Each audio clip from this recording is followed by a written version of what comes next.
السلام عليكم. الحمد لله رب العالمين وصلى الله على خاتم الأنبياء والمرسلين وعلى آله وصحبه أجمعين وعلى من اتبعهم بإحسان إلى يوم الدين. أما بعد، أعوذ بالله من الشيطان الرجيم. بسم الله الرحمن الرحيم. فلقتحم العقبة وما أدراك ما العقبة فك رقبة أو إطعام في يوم ذي مسغبة يتيما ذا مقربة أو مسكينا ذا متربة. صدق الله العظيم. ബഹുമാന്യരായ സഹോദരന്മാരെ, സഹോദരിമാരെ, സുഹൃത്തുക്കളെ, സഹപ്രവർത്തകന്മാരെ,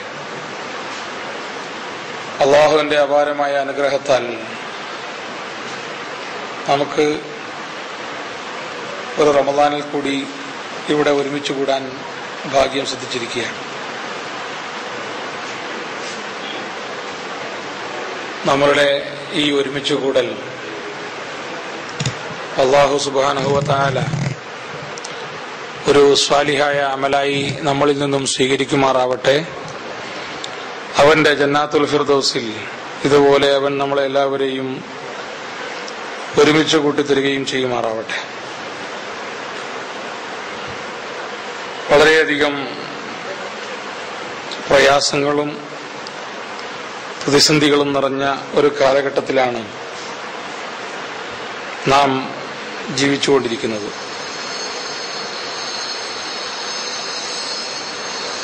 ഈ അടുത്ത് ഓസ്ലോയിൽ ബ്രവിക് എന്ന പേരിൽ അറിയപ്പെടുന്ന ഒരു മതഭ്രാന്തൻ ഇസ്ലാമിന്റെയും കമ്മ്യൂണിസത്തിന്റെയും ഉപദ്രവങ്ങളിൽ നിന്ന് ലോകത്തെ രക്ഷിക്കുവാൻ വേണ്ടി എന്ത് ചെയ്തിട്ടാണെങ്കിലും ഞാനും എന്റെ സംഘവും അതിനൊരുക്കമാണ് എന്ന് പറഞ്ഞുകൊണ്ട് ആളുകളെ കൂട്ടത്തോടെ കൊന്നൊടുക്കിയ വാർത്ത നമ്മളൊന്നും വായിച്ച് മറന്നിട്ടില്ല.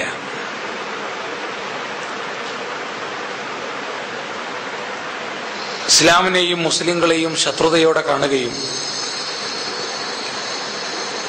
ഇസ്ലാമിക് ടെററിസത്തിന്റെ ഭീതിയെക്കുറിച്ച് ആളുകളെ പേടിപ്പിച്ച് അത് മുഖേന ഫണ്ട് പിടുങ്ങുകയും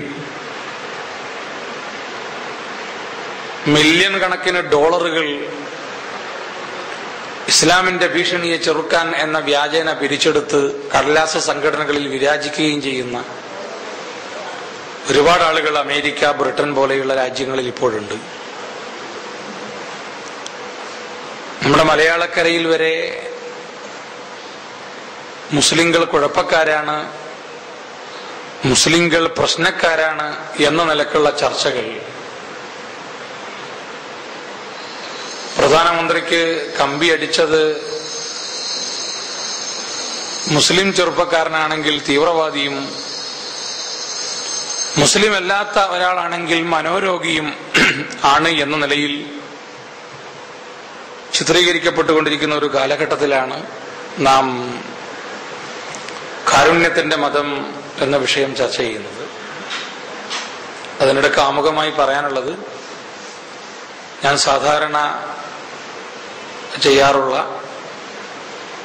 നാദാപുരം കേന്ദ്രമായി പ്രവർത്തിച്ചു വരുന്ന കിടപ്പിലായ ക്യാൻസർ രോഗികൾ, മാറാരോഗികൾ, അവർക്കൊക്കെ മരുന്ന്, ഡോക്ടറുടെയും നഴ്സിന്റെയും സേവനം, ഭക്ഷണ വിതരണം പോലെയുള്ള കാര്യങ്ങൾ ചെയ്യുന്ന നാദാപുരം പാലിയേറ്റീവ് കെയറിന്റെ വിഭവ സമാഹരണത്തിലേക്ക് ഫണ്ട് കളക്ഷന്റെ ഭാഗമായി കളക്ഷൻ എടുക്കുന്നുണ്ട്. ബുദ്ധിമുട്ടില്ലാത്ത ആളുകൾ അതിലേക്ക് സഹകരിക്കണം എന്ന് ഓർമ്മിപ്പിക്കുകയാണ്. ഇസ്ലാമിനെയും മുസ്ലിങ്ങളെയും ഭീകരവാദികളും തീവ്രവാദികളും അക്രമികളും കുഴപ്പക്കാരും ആക്കി മാറ്റുന്ന ആളുകളൊന്നും, സംഘടനകളൊന്നും ഇസ്ലാമിന്റെ കാരുണ്യത്തിന്റെ മുഖം പുറത്തു വരരുത് എന്ന് അഭിലഷിക്കുന്ന,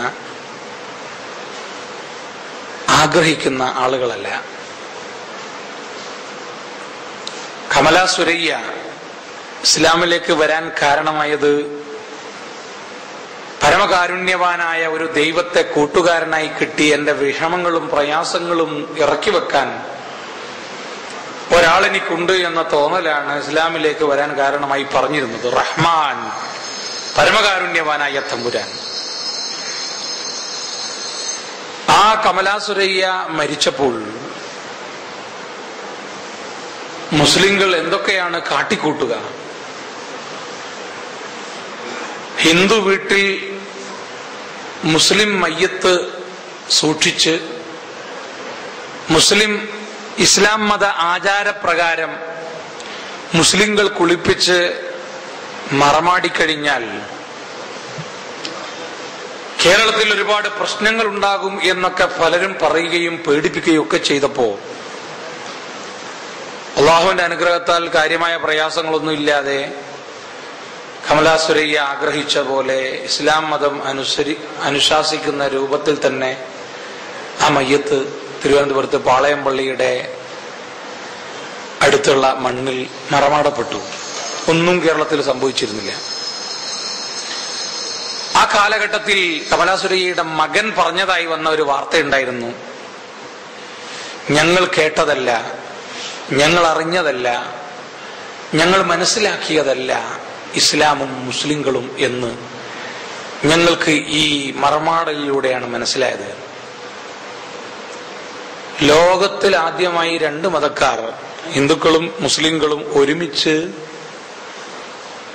ഒരേ മൃതദേഹത്തിന് വേണ്ടി പ്രാർത്ഥിച്ചുകൊണ്ട് ഖബറടക്കം നടത്തപ്പെട്ടത് ഈ കമലാ സുരയ്യയുടെ മയ്യത്താണ്. ഹിന്ദുക്കളും മക്കളായ ഹിന്ദുക്കളൊക്കെ മുസ്ലിങ്ങൾ നിസ്കരിക്കുമ്പോൾ കൈകൂപ്പി നിന്നുകൊണ്ട് ഇപ്പുറത്ത് നിന്ന് പ്രാർത്ഥിക്കുന്നതിന്റെ ദൃശ്യങ്ങളുണ്ടായിരുന്നു അന്ന്. ഒരുപാട് ധാരണകൾ തിരുത്താൻ ആ മരണം കാരണമായിട്ടുണ്ട്. എന്നിട്ടും ഈ സമുദായത്തെ പറ്റിയുള്ള ഭീതി മാറുന്നില്ല. ഇപ്പോഴും പേടി തന്നെയാണ്. ഇസ്ലാം ഈസ് ടെററിസം, ഇസ്ലാം എന്നാൽ ഭീകരതയാണ് എന്ന് പറയുന്ന ഒരു ചിന്താഗതി ഒരുപാട് വർഷങ്ങളായി പല ആളുകളും ആസൂത്രിതമായി ശ്രമിച്ചതിന്റെ ഫലമായി നമ്മളുടെ സമൂഹത്തിൽ രൂഢമൂലമായിരിക്കുന്നു. ഇവിടെ നമുക്കോരോരുത്തർക്കും ആലോചിക്കാനുള്ളത്, ആളുകൾ ഇങ്ങനെ പറഞ്ഞു നടന്നോട്ടെ, നമ്മൾ അങ്ങനെയല്ലല്ലോ എന്ന് സമാധാനിച്ചിരിക്കലാണോ? അതല്ല, എന്റെയും നിങ്ങളുടെയും മേൽ ദീനുൽ ഇസ്ലാം ഈ കാരുണ്യത്തിന്റെ മതത്തിന്റെ സന്ദേശം പ്രചരിപ്പിക്കുവാനുള്ള ഒരു ഉത്തരവാദിത്തം ഏൽപ്പിച്ചിട്ട് നമ്മളത് നിറവേറ്റുന്നുണ്ടോ എന്നുള്ള കാര്യമാണ്. ബിസ്മില്ലാഹിർ റഹ്മാനിർ റഹീം. പരമകാരുണികനും കരുണാവാരിധിയുമായ നാഥന്റെ നാമത്തിലാണ് ദിവസം 17 പ്രാവശ്യം 17 റക്അത്തുകളിലായി ഫാത്തിഹ നമ്മൾ തുടങ്ങുന്നത്. ആ ഫാത്തിഹയിൽ അൽഹംദുലില്ലാഹി റബ്ബിൽ ആലമീൻ അർറഹ്മാനിർ റഹീം എന്ന് പറഞ്ഞുകൊണ്ട് വീണ്ടും ആ അർറഹ്മാനിർ റഹീം, പരമകാരുണ്യവാനും കരുണാവാരിധിയുമായ ആ തമ്പുരാനെ നമ്മൾ വീണ്ടും ആവർത്തിച്ചോർമ്മിക്കുന്നുണ്ട്. അർഹമുറാഹിമീനായ തമ്പുരാനെ കുറിച്ച് നമ്മൾ ഇടക്കിടക്ക് അർഹമുറാഹിമീനായ തമ്പുരാനെ എന്ന് വിളിച്ചു പോകാറുണ്ട്. കാരുണ്യവാരിൽ പരമകാരുണ്യവാൻ, ആ തമ്പുരാന്റെ അടിമകൾ എന്നുള്ള നിലയിൽ ആ തമ്പുരാൻ ക്രൂരനല്ല എന്ന സത്യം നാം ജനങ്ങൾക്ക് പറഞ്ഞു കൊടുക്കേണ്ടതാണ്. റഊഫ്, വദൂദ്, ദയാലു, അനുകമ്പയുള്ളവൻ, അതിന്റെ ഏറ്റവും ഉദാത്തമായ രൂപത്തിൽ ദയ കാണിക്കുന്നവൻ എന്നൊക്കെയുള്ള ആശയം വരുന്ന പ്രയോഗങ്ങൾ, വിശേഷണങ്ങൾ അള്ളാഹുവിന് ഖുർആനിലുണ്ട്. ആ തമ്പുരാനാണ് നമ്മുടെ രക്ഷിതാവ്. പണ്ട് ക്രൈസ്തവനായ ഒരു റിസർച്ച് സ്കോളർ ലോകമതങ്ങളിലെ ദൈവസങ്കല്പം എന്ന വിഷയത്തിൽ റിസർച്ച് നടത്തുമ്പോൾ അദ്ദേഹത്തിന്റെ മതത്തിലെ ദൈവത്തെ പഠനവിധേയമാക്കി. ക്രിസ്തുമതത്തിലെ ദൈവം, അവിടെ അവിടെ അദ്ദേഹത്തിന് കാണാൻ കഴിഞ്ഞത് സ്വന്തം പുത്രൻ എന്ന് ക്രിസ്ത്യാനികൾ വിശ്വസിക്കുന്ന യേശുക്രിസ്തുവിനെ കുരിശിൽ തറച്ച് കൊല്ലുമ്പോൾ യേശുക്രിസ്തു പ്രാർത്ഥിച്ചു, ഏലി ഏലി ലമ്മ ശബക്താനി, എന്റെ ദൈവമേ എന്റെ ദൈവമേ നീ എന്തുകൊണ്ട് എന്നെ കൈവിട്ടു എന്ന്. അങ്ങനെ ആർത്തട്ടഹസിച്ച് സ്വന്തം ദൈവത്തോട്, സ്വന്തം പിതാവിനോട് പ്രാർത്ഥിച്ചിട്ട് പോലും ആ ദൈവം മകനെ കുരിശിൽ തറച്ചു കൊന്നു. ഇതാണ് ക്രിസ്ത്യാനികൾ വിശ്വസിക്കുന്നത്. സ്വന്തം മകനെ കുരിശിൽ തറച്ചു കൊന്ന ക്രൂരനായ ദൈവം. അദ്ദേഹത്തിന് കാണാൻ പറ്റിയത് അങ്ങനെയാണ്. യഹൂദന്മാരുടെ പഴയ നിയമം എടുത്ത് പരിശോധിച്ചപ്പോൾ യാക്കോബുമായി ഗുസ്തി പിടിച്ച ദൈവത്തെയാണ് അവിടെ കാണുന്നത്. ഗുണ്ടായിസം കാണിക്കുന്ന ദൈവം. ഇന്ത്യയിലെ പൗരസ്ത്യ ദേശങ്ങളിലെ മതങ്ങളിലെ ദൈവം, ഹിന്ദു മതത്തിലെ ദൈവം എന്താണ്? അങ്ങനെ ഹിന്ദു മതത്തിലെ ദൈവത്തെ കുറിച്ച് പഠിക്കാൻ തുടങ്ങിയപ്പോൾ ദൈവമല്ല, ഒരുപാട് ദൈവങ്ങളാണ്. ആ ദൈവങ്ങളുടെ ഒക്കെ ചിത്രങ്ങളും ലഭ്യമാണ്. ഒന്ന് പുലിന്റെ പുറത്ത്, വേറൊന്ന് കഴുത്തിൽ പാമ്പ്, വേറൊന്ന് നാക്കും നീട്ടിയിട്ട് ചോര കുടിക്കുന്ന ദൈവം. ഇങ്ങനെ കണ്ടാൽ പേടി തോന്നിക്കുന്ന ദൈവങ്ങളെയാണ് ഹിന്ദുമതത്തിൽ അദ്ദേഹത്തിന് മനസ്സിലാക്കാൻ സാധിച്ചത്. അങ്ങനെ അദ്ദേഹം ഇസ്ലാമിലെ ദൈവത്തെക്കുറിച്ച്, എന്താണ് ഇസ്ലാം പരിചയപ്പെടുന്ന ദൈവം എന്നത് ആലോചിക്കാൻ തുടങ്ങിയപ്പോ അദ്ദേഹത്തിന്റെ ശ്രദ്ധയിൽ ആദ്യമായി വന്നത് ബിസ്മില്ലാഹിർ റഹ്മാനിർ റഹീം, പരമകാരുണ്യവാനും കരുണാവാരിധിയുമായ ദൈവം എന്നതായിരുന്നു. ഇത് അതിനു മുമ്പ് അദ്ദേഹം പരിശോധിച്ച ഒരൊറ്റ മതങ്ങളിലും അദ്ദേഹത്തിന് കാണാൻ കഴിയാത്ത ദൈവമായിരുന്നു. കാരുണ്യത്തിന്റെ നിറകുടമായൊരു ദൈവം. ഈ റിസർച്ചിന്റെ പ്രമേയം പൂർത്തിയാക്കുന്നതിന് മുമ്പ് മാർക്ക് ജോൺ എന്ന പേരിൽ ക്രിസ്ത്യൻ പേരായി തുടങ്ങിയ ആ റിസർച്ച് സ്കോളർ ആ പ്രബന്ധം അവസാനിപ്പിക്കുമ്പോഴേക്ക് ഈ കാരുണ്യവാനായ തമ്പുരാനെ കുറിച്ച് പഠിച്ച് സുഹൈബ് എന്ന പേരിൽ ഷഹാദത്ത് കലിമ ചൊല്ലി മുസ്ലിം പേര് സ്വീകരിച്ചതാണ് നമുക്ക് പിന്നീട് മനസ്സിലാക്കാൻ കഴിയുന്നത്. റഹ്മാനുർ റഹീമുമായ തമ്പുരാന്റെ ഈ വിശേഷണങ്ങൾ 34 പ്രാവശ്യം നമ്മൾ ആവർത്തിച്ചുരുവിട്ടിട്ട് എന്താണ് ഈ കാരുണ്യവാൻ, ഏതാണ് ഈ കാരുണ്യം എന്ന് പലപ്പോഴും നമുക്ക് ആലോചിക്കുവാൻ സമയം കിട്ടിയിട്ടില്ല, സാവകാശം കിട്ടിയിട്ടില്ല. അള്ളാഹു നമ്മളോട് ചെയ്തു തന്ന കാരുണ്യം എത്രയാണ് എന്നറിയണമെങ്കിൽ ഈ പ്രസംഗം കഴിഞ്ഞിട്ട് പോകുമ്പോൾ ഒന്ന് ജനറൽ ആശുപത്രിയിലെ വാർഡിലൂടെ നടന്നാൽ മതി. പടച്ച തമ്പുരാൻ എത്ര കാരുണ്യമാണ് നമ്മളോട് ചെയ്തത് എന്ന് നമുക്ക് മനസ്സിലാവും. കണ്ണു കാണാത്ത നമ്മുടെ കുടുംബത്തിലുള്ള ഒരു ബന്ധുവിനോട്, അല്ലെങ്കിൽ കണ്ണിന്റെ കാഴ്ച കുറഞ്ഞിട്ട് വളരെ കൂടുതൽ പവറുള്ള, എന്നിട്ട് പോലും 1 മീറ്ററിനടുത്തുള്ളത് മാത്രം കാണാൻ കഴിയുന്ന നമ്മുടെ പരിചയക്കാരനോട് ചോദിച്ചാൽ മതി കണ്ടു തന്ന കാരുണ്യവാന്റെ ആ മഹത്വം എത്രയാണ്. കണ്ണു കാണാത്തവനും കണ്ണു കാണാത്ത ഒരു അന്ധന്റെ ഒരു വിലാപം ഗാനമായിട്ടുണ്ട്. ഇനിയൊരു ജന്മം തന്നിടുമോ ഈ അഴകാർന്ന ഭൂമിയെ കാണാൻ, കണ്ണു തരാത്ത, കാരുണ്യമില്ലാത്ത ദൈവത്തോട് ഒരു ചോദ്യം ചോദിച്ചുകൊണ്ട് കവി എഴുതി വെക്കുകയാണ്. ഒരു മനുഷ്യന് കണ്ണിന് കാഴ്ചയില്ലെങ്കിൽ പടച്ച തമ്പുരാൻ ക്രൂരനാണ് എന്നാണ്. ഒരു മനുഷ്യന് അപകടമരണം സംഭവിച്ചാൽ പടച്ച തമ്പുരാൻ ക്രൂരനാണ് എന്നാണ്. ഒരാൾക്ക് അംഗവൈകല്യം സംഭവിച്ചാൽ പടച്ച തമ്പുരാൻ ക്രൂരനാണ് എന്നാണ് ലോകം വിലയിരുത്തുന്നത്. കോടാനുകോടി മനുഷ്യന്മാർക്ക് കാഴ്ച കൊടുത്ത പടച്ചവനല്ലേ, കോടാനുകോടി മനുഷ്യർക്ക് കാലുകൾ നൽകിയ വികലാംഗത്വം നൽകാത്ത തമ്പുരാനല്ലേ എന്ന് ആലോചിക്കാറില്ല. അള്ളാഹുവിന്റെ കാരുണ്യം റഹ്മാൻ, ആ കാരുണ്യത്തിന്റെ മഹത്വം മനസ്സിലാക്കാനാണ്, ആരോടും ദേഷ്യമുള്ളത് കൊണ്ടല്ല അള്ളാഹു ഇതില്ലാത്ത ആളുകളെ നമുക്ക് മുമ്പിൽ കാണിച്ചു തന്നത്. നിങ്ങൾക്ക് എന്തനുഗ്രഹമാണ് ചെയ്തു തന്നത് എന്ന് മനസ്സിലാക്കാൻ നോക്കിക്കോ അവരിലേക്ക്. അതുപോലെ ആക്കാൻ അള്ളാഹുവിന് നിഷ്പ്രയാസം സാധിക്കുമായിരുന്നു. ഈ കാരുണ്യത്തിന്റെ തമ്പുരാന്റെ അനുയായികൾ അനുധാവനം ചെയ്യേണ്ട മഹാനായ പ്രവാചകൻ റഹ്മത്തുല്ലിൽ ആലമീൻ, ലോകർക്ക് മുഴുവൻ കാരുണ്യമായ പ്രവാചകനാണ്. ലോകർക്ക് മുഴുവൻ കാരുണ്യം, എല്ലാവർക്കും കാരുണ്യം. ആ കാരുണ്യമാണ് നബി സല്ലല്ലാഹു അലൈഹി വസല്ലം പഠിപ്പിച്ചത്. അത് പ്രസംഗത്തിൽ ഒരു വിഷയമാക്കിയിട്ടല്ല. പിന്നെയോ പച്ചക്കരലുള്ള ഫീ കുല്ലി കബിദിൻ റത്ബത്തിൻ അജ്ർ, പച്ചക്കരലുള്ള ഓരോ ജീവിയിലും നിങ്ങൾക്ക് കാരുണ്യമുണ്ട് എന്ന് അനുയായികളെ പഠിപ്പിച്ചു പ്രവാചകൻ സല്ലല്ലാഹു അലൈഹി വസല്ലം. റഹ്മത്തുൽ ആലമീനായ തമ്പുരാന്റെ ആ ദൂതൻ ജീവിക്കുന്ന രൂപമായിരുന്നു കാരുണ്യത്തിന്റെ. റമദാനായി കഴിഞ്ഞാൽ അടിച്ചു വീശുന്ന കാറ്റ് പോലെ ചോദിക്കുന്നവർക്കെല്ലാം കൊടുക്കുമായിരുന്നു. ബന്ധനസ്ഥരായ ആളുകളെ മോചിപ്പിക്കാറുണ്ടായിരുന്നു റമദാനാകുമ്പോ സ്പെഷ്യലായിട്ട്. അതിനു പുറമെ ബന്ധനസ്ഥരായ ആളുകളെ കെട്ടിയിട്ട് അവരുടെ ഞെരക്കം കേട്ടപ്പോൾ അല്ലാഹുവിന്റെ റസൂൽ ചോദിക്കുന്നത്, നിങ്ങൾ എന്താ ചെയ്യുന്നത്? അതൊന്ന് ലൂസാക്കി കെട്ടണം. അക്രമികളാണ്, കുഴപ്പക്കാരാണ്, പക്ഷേ അതുകൊണ്ട് അവരൊരു ക്രൂരത കാണിക്കരുത് എന്ന്. കാരുണ്യമായിരുന്നു ആ പ്രവാചകൻ. ദാഹിച്ചു വലഞ്ഞ നായക്ക് വെള്ളം കൊടുത്തതിന്റെ പേരിൽ സ്വർഗം കിട്ടിയ മനുഷ്യന്റെ കഥ പഠിപ്പിച്ചു തന്നുകൊണ്ട് മിണ്ടാപ്രാണികളോട് കാരുണ്യം കാണിക്കണം എന്ന് പഠിപ്പിച്ചു. പൂച്ചയെ കെട്ടിയിട്ട് പട്ടിണിക്കിട്ട് കൊന്നതിന്റെ പേരിൽ നരകം നേടിയ മനുഷ്യന്റെ കഥ പഠിപ്പിച്ച് മിണ്ടാപ്രാണികളോട് ക്രൂരത കാണിക്കരുത് എന്ന് പഠിപ്പിച്ചു. ആ പ്രവാചകൻ മൃഗങ്ങളോട് കാരുണ്യം കാണിക്കാൻ പഠിപ്പിച്ച പ്രവാചകനാണ്.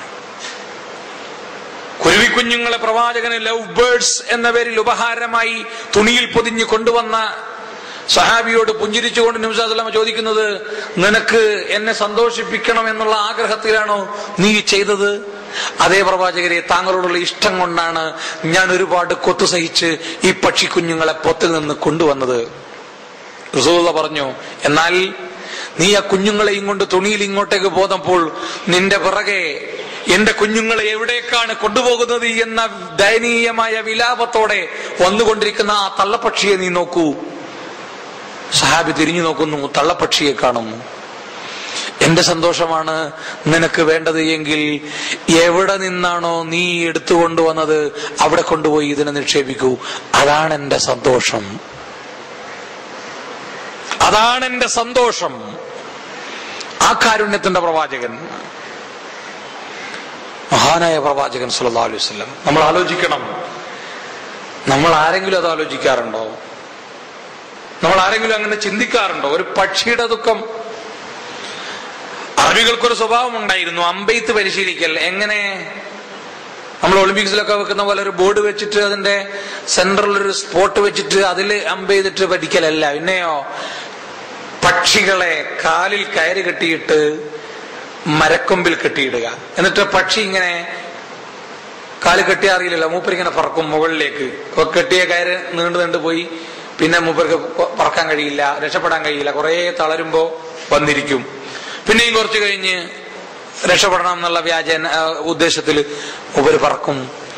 പിന്നെയും കാല് മുറുകും, അവിടെ പ്രയാസമാവും. ആ പക്ഷിയെ അമ്പെയ്യുക, ബാലൻസ് ഇല്ലാതെ അന്തരീക്ഷത്തിൽ പറക്കുന്ന പക്ഷിയെ ദൂരെ നിന്ന് അമ്പെയ്തിട്ട് കൊള്ളിച്ച് ബാലൻസ് ശരിയാക്കുക. ഇവരുടെ ട്രെയിനിങ് അങ്ങനെയാണ്. നബി സല്ലല്ലാഹു അലൈഹി വസല്ലം അത് വിരോധിച്ചുകൊണ്ട് പറഞ്ഞു, ഒരു കുരുവിയെ നിങ്ങൾ അന്യായമായി കൊന്നാൽ അള്ളാന്റെ കോടതിയിൽ നിങ്ങൾ സമാധാനം പറയേണ്ടി വരുമെന്ന്. ആ പ്രവാചകനായിരുന്നു കാരുണ്യത്തിന്റെ പ്രവാചകൻ. ആളുകൾ പ്രയാസം അനുഭവിക്കുന്നത് സങ്കടം കൊണ്ട് സഹിക്കാനാവാത്ത പ്രവാചകൻ. ഖന്തക്കിന്റെ രണാങ്കണത്തിൽ നേതാവായി മാറി നിൽക്കാതെ ഒരു കല്ല് വയറ്റത്ത് വെച്ച് അനുയായികൾ കുഴിക്കുമ്പോൾ 2 കല്ല് വെച്ച് നേതൃത്വം കൊടുത്ത് ആ പട്ടിണിയിലും പരിവട്ടത്തിലും അവരുടെ കൂടെ നിന്ന കാരുണ്യത്തിന്റെ പ്രവാചകൻ. അല്ലാഹുമ്മ ലൗലാ അൻത മഹ്തദൈനാ ഫലാ തസദ്ദഖനാ വലാ സ്വല്ലൈനാ വഅൻസിൽ സകീനതൻ അലൈനാ വസബ്ബിതിൽ അഖ്ദാമ ഇല്ലാ ഖൈനാ വൽമുശ്രികൂന ഖദ് ബഗൗ അലൈനാ ഫഇൻ അറാദു ഫിത്നതൻ ബൈനാ എന്ന പാട്ടുപാടി അവർക്ക് ആവേശം കൊടുത്തവരുടെ കൂടെ നിന്ന് എല്ലാ പ്രയാസത്തിലും കൂടെ നിന്ന മഹാനായ കാരുണ്യത്തിന്റെ പ്രവാചകൻ, ആ റസൂലുള്ളയാണ് ദീനുൽ ഇസ്ലാം ലോകത്തിന് പരിചയപ്പെടുന്നത്. ആ പ്രവാചകന്റെ മാർഗം അനുധാവനം ചെയ്ത് ജീവിച്ച ഖലീഫമാരോ അബൂബക്കർ സിദ്ദീഖ് റളിയല്ലാഹു അൻഹു, ഒരു തള്ള വന്ന് അമീറുൽ മോമിനീന്റെ അടുത്ത് വന്ന് പറയാണ്, നിങ്ങള് അമീറുൽ മോമിനീനാണ്, പക്ഷേ എനിക്ക് ബേജാറാണ്. എന്താ? എനിക്ക് ആടിനെ കറക്കാൻ ആളില്ലല്ലോ. നിങ്ങളല്ലേ കറക്കല്, നിങ്ങൾ അമീറുൽ മോമിനീനല്ലേ, നിങ്ങൾ പോയിക്കോ, അതൊന്നും പ്രശ്നമാക്കണ്ട, അതിന് വഴിയുണ്ട്. തള്ള തിരിച്ചു പോകുന്നു. പിറ്റേന്ന് കാലത്ത് നോക്കുമ്പോ ആടിനെ കറക്കാൻ ആരാ വരുന്നത്? ഖലീഫ പറഞ്ഞയച്ചാ വേറെ ആരെങ്കിലും അല്ല. മോള് വിളിച്ചു പറഞ്ഞു, ഉമ്മ, നമ്മുടെ പാല് കറക്കുന്ന ആളിതാ വന്നിരിക്കുന്നു. ഉമ്മ പറഞ്ഞു, മോളെ അങ്ങനെ പറയല്ലേ, അമീറുൽ മുഅ്മിനീൻ വന്നിരിക്കുന്നു എന്ന് പറയണം. രാജ്യത്തിന്റെ ഭരണം കൈയാളുന്ന പ്രധാനമന്ത്രി അല്ലെങ്കിൽ പ്രസിഡന്റ് എന്ന് പറയാവുന്ന ആളാണ് ആരോരുമില്ലാത്ത തുണയില്ലാത്ത തള്ളയ്ക്ക് വന്നിട്ട് ആട്ടിനെ കറന്നു കൊടുക്കുന്നത്. ചിന്തിക്കാൻ പറ്റുമോ? അത് പള്ളി കമ്മിറ്റിന്റെ പ്രസിഡന്റ് ആയാൽ, എന്നെ പിടിച്ച് പള്ളി കമ്മിറ്റിന്റെ പ്രസിഡന്റ് ആക്കിയാൽ ബഹുമാനപ്പെട്ട ഞാൻ പിന്നെ കമാൻഡ് ചെയ്യലാണ്, ബാത്റൂം ക്ലീൻ ചെയ്, ഞാനാണ് ഇവിടുത്തെ പ്രസിഡന്റ്. എന്താണ് പൈസ തരുന്നില്ലേ? അതിന്റെ ചാർജ് കൊടുത്തിട്ടുണ്ട്. ഒരാഴ്ച കക്കൂസ് കഴിയാൽ 250 റുപ്യാണ്. അങ്ങനെ കൊടുത്തൊരു പൈസ ഉണ്ടെങ്കിൽ ഓനെ കാണുമ്പോ ഒരു നോട്ടം, നാറിച്ച ബൈക്ക് പോയിക്കൂടെ, എന്താണ്? കാരണം ഉത്തരവാദിത്തത്തെ കുറിച്ച് ചോദ്യം ചെയ്യുന്ന ബേജാറാണ്. ഞമ്മള് എന്നാ മണക്കുന്നുണ്ട്, ഒന്ന് ഒരു പൈപ്പ് പറഞ്ഞിട്ട് ഒരു ബക്കറ്റ് വെള്ളം ഒഴിച്ചിട്ട് ഒരു ചൂല് അവിടെ ഉള്ള എടുത്തിരുന്ന് ഉരക്കാൻ.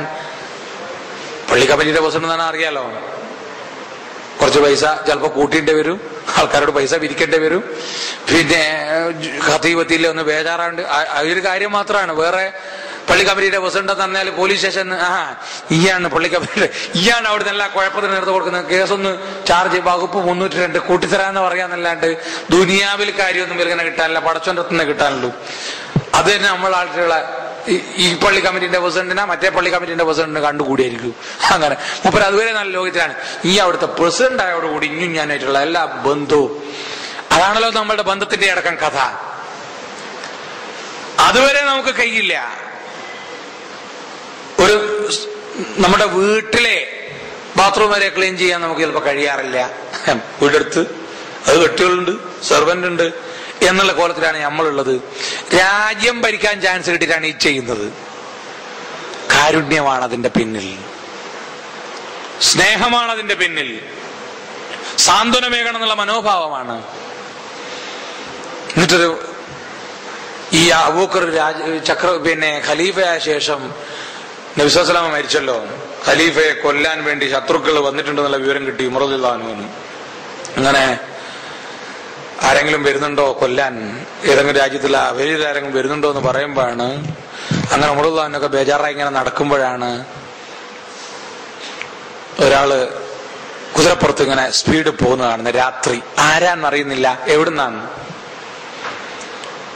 അങ്ങനെ അതേ ഉമർ ഇങ്ങനെ അന്വേഷിച്ചു, ആരാപ്പത് ഈ പൊൽച്ചക്ക് ഇങ്ങനെ പോകുന്നത്.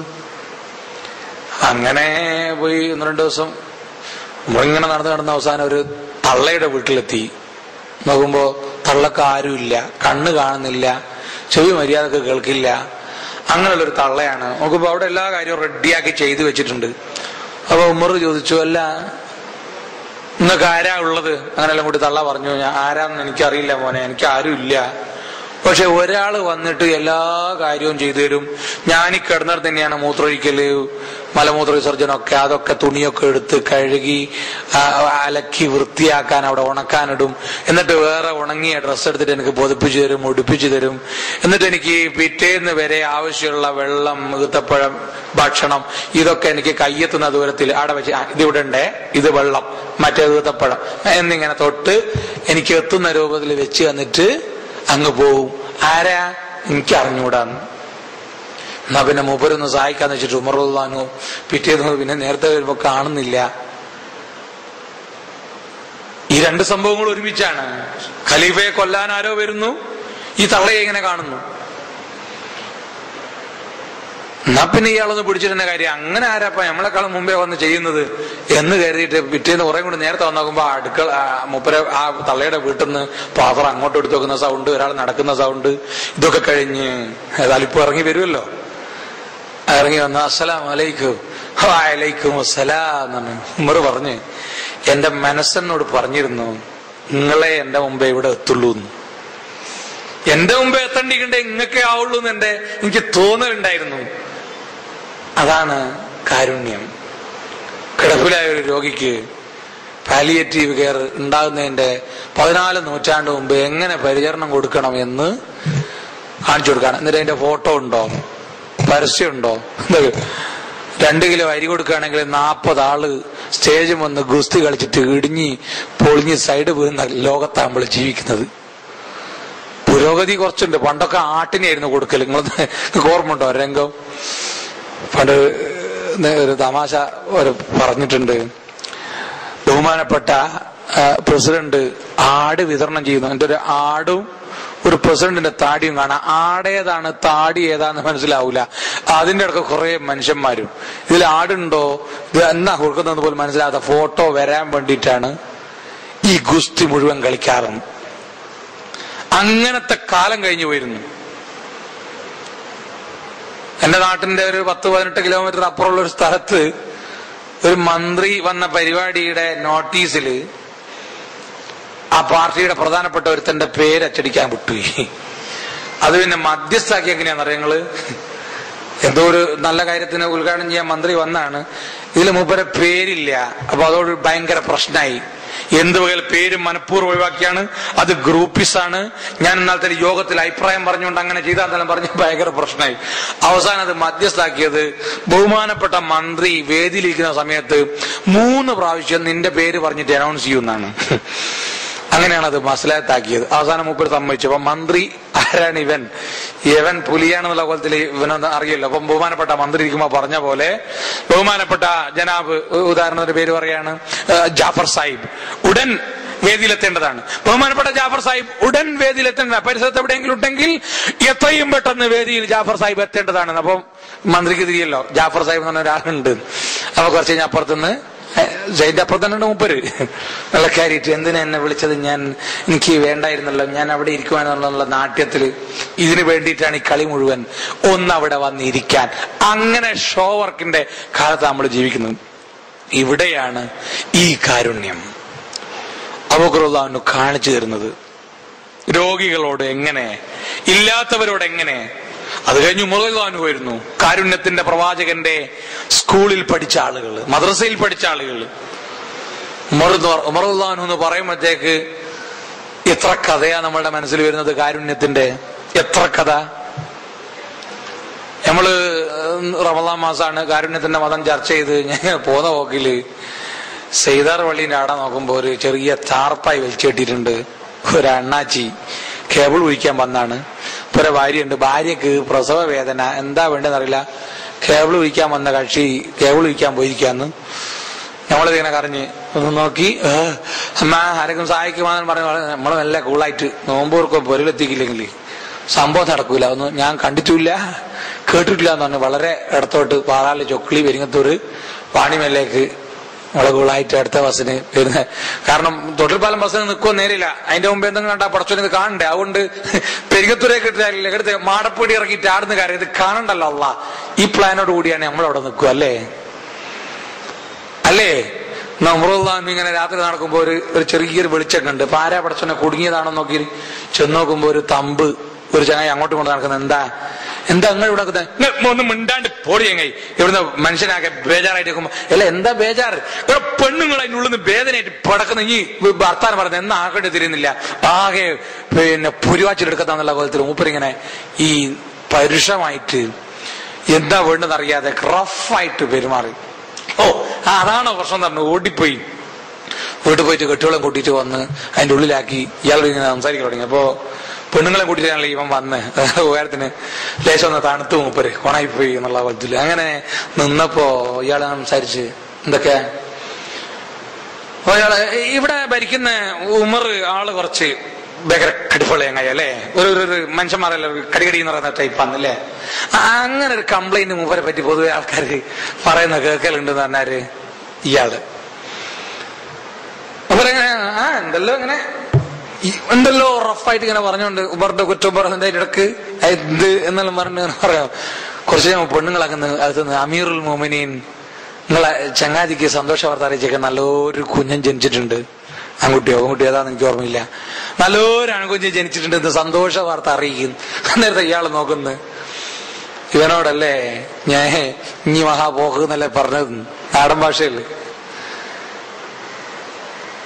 വിറച്ചുപോയി, ചിരിച്ചോണ്ട് പറഞ്ഞു പ്രശ്നമൊന്നുമില്ല, അതൊരു വിഷയമല്ല. രാജ്യം ഭരിക്കുന്ന ഭരണാധികാരി രാജ്യത്തെ രണ്ടാമത്തെ പ്രഥമ പൗരയാണ്, പ്രഥമ പൗരനും പ്രഥമ പൗരയാണ്. പ്രഥമ പൗരയും കൂട്ടിയിട്ട് അണ്ണാജി പെണ്ണിന്റെ ഈറ്റെടുക്കം പറഞ്ഞു വെച്ചിട്ട് നമ്മളെ പെണ്ണുങ്ങളെയും കൂട്ടിയിട്ട് അണ്ണാജി പെണ്ണിന്റെ ഈറ്റെടുക്കം കൊണ്ടുപോയിട്ട് അണ്ണാജി വന്നിട്ട് പറയാ തലശ്ശേരിയുള്ള ഒരൊറ്റ മാപ്പിളാറ് ഒരു വസ്തുവിന് കൊള്ളൂല പറ്റുമോ? അന്നേരം നമ്മളെ മാപ്പിളാർക്കുണ്ടല്ലോ നല്ലൊരു സ്വഭാവം നമ്മൾ കാണിച്ചു കൊടുക്കും. നോമ്പ് തൽക്കാലം പിന്നെ ഇൻഷാ അല്ലാഹ് വേറെ നോറ്റ് വിടാ. ഇനി എന്താടാ ബാക്കി ഞാൻ നോമ്പായതുകൊണ്ടും പള്ളിയായതുകൊണ്ടും പറയുന്നില്ല. അറിയാവുന്ന തമിഴില് നമ്മൾ പേശു, ഉള്ള ശക്തിയിൽ നമ്മൾ കൊടുക്കുകയും ചെയ്യും. ഇതെല്ലാം ചെയ്തിട്ട് പിന്നെ ഈ ജാതി വർത്താനാണ്. ഇതാണ് ഉമറുദ്ദാനുവിന്റെ ചിത്രം. കഥ ഞാൻ വേറെയും പറയുന്നില്ല. ബാക്കി നിങ്ങൾ പണ്ട് മദ്രസയിൽ നിന്ന് പഠിച്ചത് മുതൽ ഇത്രയും കാലം ഉമറുദ്ദാൻ എന്ന് പറഞ്ഞിട്ട് ആരെല്ലാം എന്തെല്ലാം കഥ പറഞ്ഞു അത് തീർത്തും ഈ കാര്യമായിട്ട് ബന്ധപ്പെടുത്താൻ ഒന്ന് പറയാ. അതൊരു സന്തോഷം, ഇടക്കിടക്ക് ഈമാൻ കിട്ടുന്ന ഒരു സംഗതിയാണ്. നമ്മൾക്കുള്ള കുറെ കിബറുണ്ടല്ലോ അത് കുറെ പോയി കിട്ടൂ. ഇതെല്ലാം പറയുമ്പോ അതാണ് ഈ പറഞ്ഞാലുള്ളൊരു സുഖം. ഒന്നിടക്കിടക്ക് ഓർമ്മ അറിഞ്ഞുകൂടാത്തൊരു സംഭവം പറയാനുള്ള വലിയ വിവരമൊന്നും എനിക്ക് ഇല്ലതാണ്.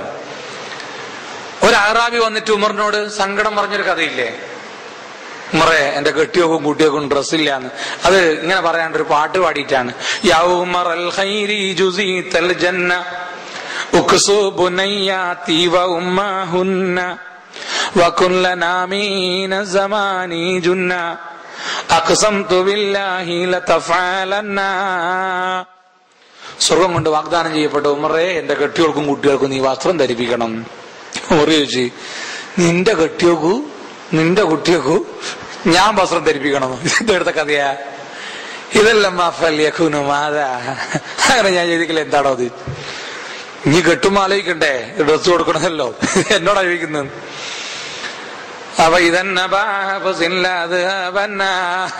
ഞാനങ്ങ് പോകുന്നു, ഡ്രസ് തന്നിക്കില്ല ഞാനങ്ങ് പോകും പറയുന്നു.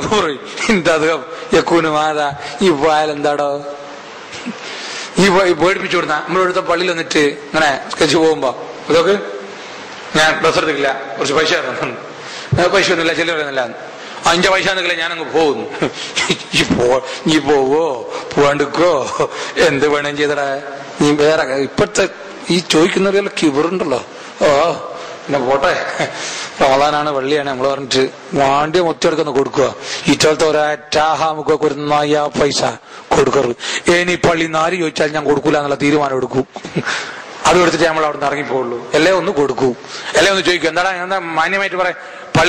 പള്ളി യാചിക്കാൻ പിന്നെ നമ്മൾ കമ്മിറ്റിയിട്ട് എന്തെങ്കിലും ഒരു എക്സിക്യൂട്ടീവ് മെമ്പറോ ജനറൽ ബോഡി മെമ്പറോ ഇനി ഒന്നും അല്ലെങ്കിൽ നമ്മൾ വിളിച്ചിട്ട് നിങ്ങൾ ഇതൊക്കെ ചെങ്ങ ഇങ്ങനെ പറയുന്നുണ്ട് നമുക്ക് കുറവാ, നമ്മളെ പള്ളിയിൽ ഇങ്ങനത്തെ അലമ്പുകൾ വന്നാല് ആരും അങ്ങോട്ട് വരൂല. ഓനെ പിടിച്ചിട്ട് തുള്ളിച്ചിട്ട് ഓൻ പോകുമ്പോ ഒരു നോട്ടം നമുക്ക് എന്നോട് കളിച്ചാൽ ഞാൻ ആരാണെന്ന് കാണിച്ചു തരുവടാന്ന്.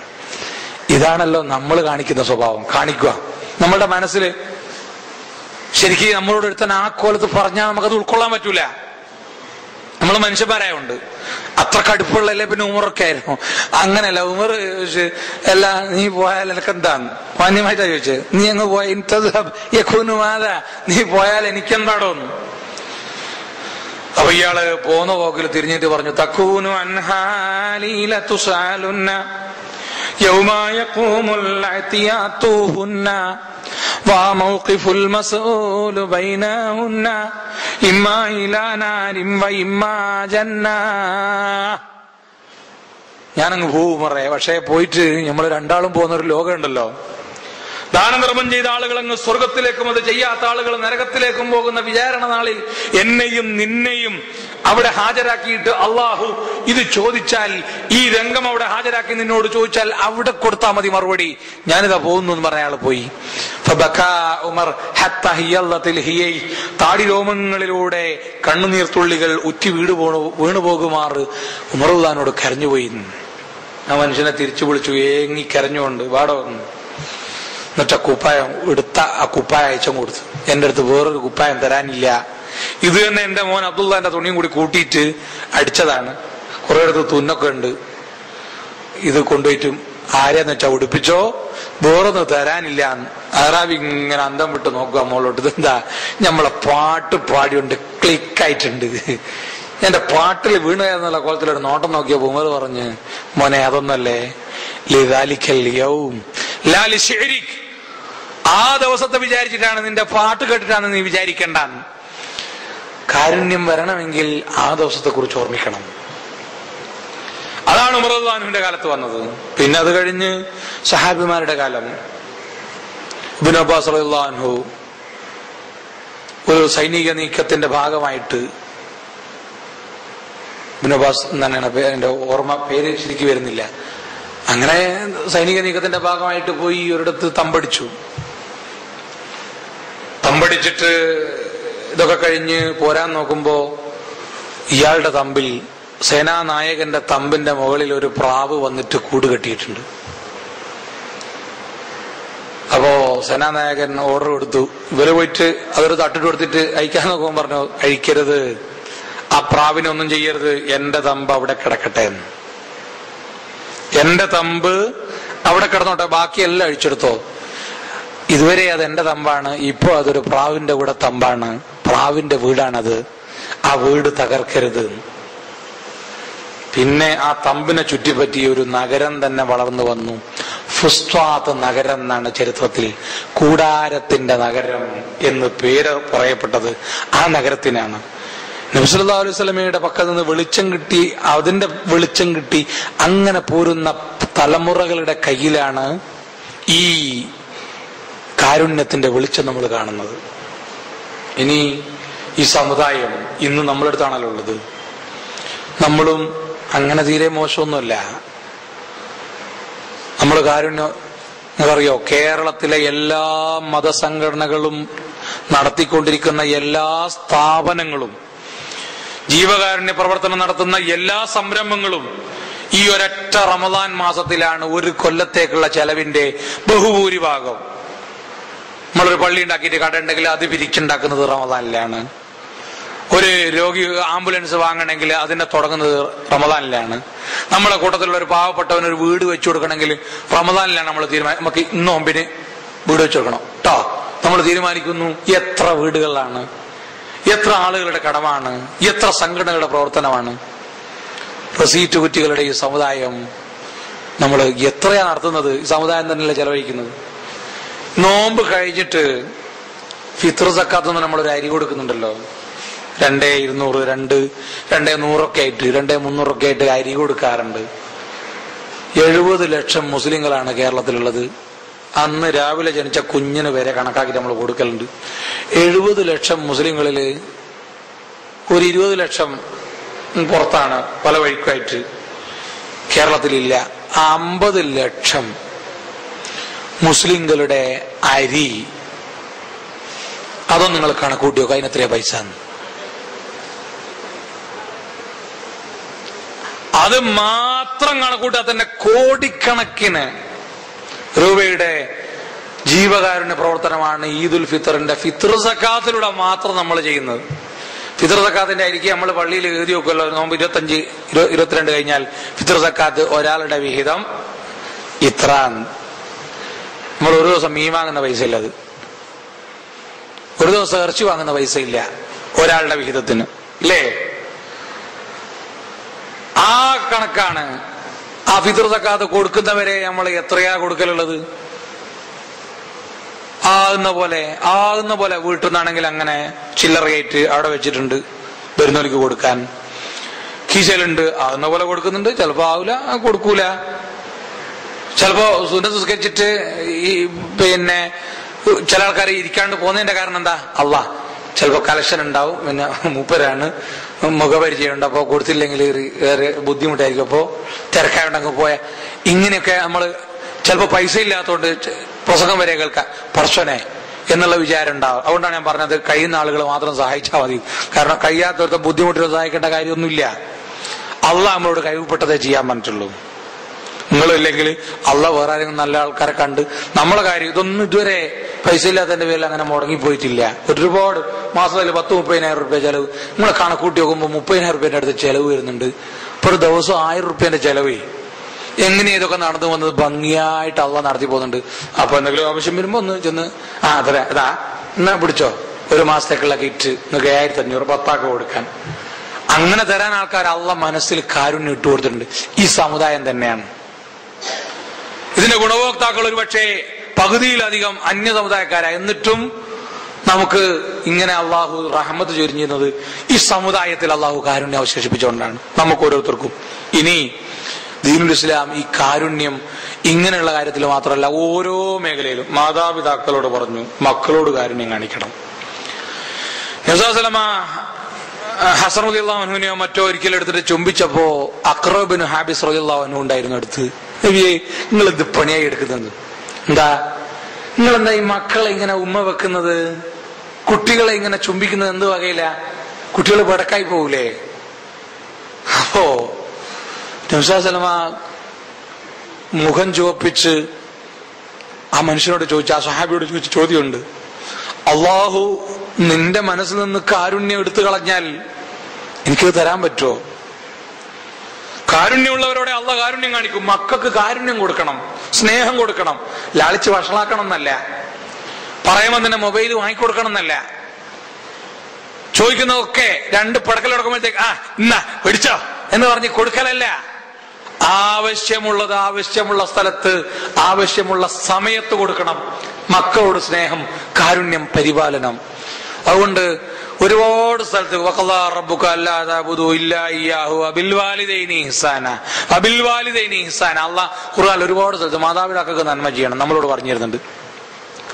നിങ്ങളുടെ എങ്കിലും ഒരുത്തല് നിങ്ങൾ മക്കളോട് ഇങ്ങനെ ചെയ്യണമെന്ന് അല്ലാഹ് ഖുർആനിൽ പറഞ്ഞിട്ടുണ്ടോ? മക്കളോട് ഇങ്ങനെ ചെയ്യണം, മാതാപിതാക്കളോട് ചെയ്യണമെന്ന് കുറെ സ്ഥലത്ത് പറഞ്ഞിട്ടുണ്ട്, നമുക്കറിയാം. എന്നാ പിന്നെ മക്കളോട് ചെയ്യണമെന്ന് പറഞ്ഞിട്ടില്ലെങ്കിലും മക്കളോട് മാതാപിതാക്കൾക്ക് വേണ്ടി പ്രാർത്ഥിക്കാനൊരു പ്രാർത്ഥന പഠിപ്പിച്ചിട്ടുണ്ട്. ആ ഒരൊറ്റ വരിയെ മാതാപിതാക്കൾക്ക് ആ മക്കളോട് വേണ്ടുള്ളൂ. മക്കളോട് പറഞ്ഞു, വഖുൽ റബ്ബിർഹംഹുമാ കമാ റബ്ബയാനി സഗീറ. കുട്ടിക്കാലത്ത് ഞങ്ങളെ പരിപാലിച്ചതുപോലെ പോറ്റിയ പോലെ അള്ളാഹ് ഓരോട് കാരുണ്യം കാണിക്കണേ. മക്കളെ, നിങ്ങൾ മാതാപിതാക്കൾക്ക് വേണ്ടി ദുആ ചെയ്യണം. മക്കള് മാതാപിതാക്കൾക്ക് വേണ്ടി കാരുണ്യത്തിന് വേണ്ടിയാ ദുആ ചെയ്യേണ്ടത്. അവിടെ ഒരു ക്ലോസ് ഉണ്ട്, കുട്ടിക്കാലത്ത് ഞങ്ങളോട് എങ്ങനെ പെരുമാറിയോ, ഞങ്ങൾ എങ്ങനെ പോറ്റിയോ അതുപോലെ നമ്മളെ മക്കള് ദുആ ചെയ്തിട്ടില്ലെങ്കിൽ നമ്മൾ രക്ഷപ്പെടും അല്ലേ? കാരുണ്യം നമ്മൾ പലപ്പോഴും കാണിക്കേണ്ടടുത്ത് കാണിക്കാറില്ല. എന്തുകൊണ്ടാണ് മുസ്ലിം സമുദായത്തിലെ പെൺകുട്ടികൾ നിശ്ചിത പ്രായം എത്തിക്കഴിഞ്ഞാൽ നമ്മൾ കല്യാണാലോചന നടത്തുന്നതിന് മുമ്പേ അവർ സ്വയം കല്യാണം കഴിഞ്ഞങ്ങ് ഓടിപ്പോകുന്നത്? സമുദായം നോക്കാതെ മതം നോക്കാതെ പോകുന്നതിന്റെ കാരണം എന്താ? വീട്ടിൽ നിന്ന് കാരുണ്യത്തോടെ വാക്ക് കിട്ടുന്നില്ല, സ്നേഹത്തോടെ ഒരു ലാളന കിട്ടുന്നില്ല. ആ സമയത്താണ് നല്ല സ്നേഹം കൊടുക്കുന്ന, ലാളന കൊടുക്കുന്ന, പരിഗണന കൊടുക്കുന്ന, നല്ല മൊഞ്ചൻ, നല്ല നല്ല സൂപ്പർ ഫൈൻ വാക്കുകൾ ഉരുവിടുന്ന കൂട്ടുകാരനെ കിട്ടുന്നത്. എല്ലാ പ്രയാസങ്ങളും ഏറ്റെടുക്കാൻ നിന്റെ കൂടെ ഞാനുണ്ട്, എന്തിനും വന്നോ, ഇറങ്ങി വന്നോ എന്ന് പറഞ്ഞിട്ട്.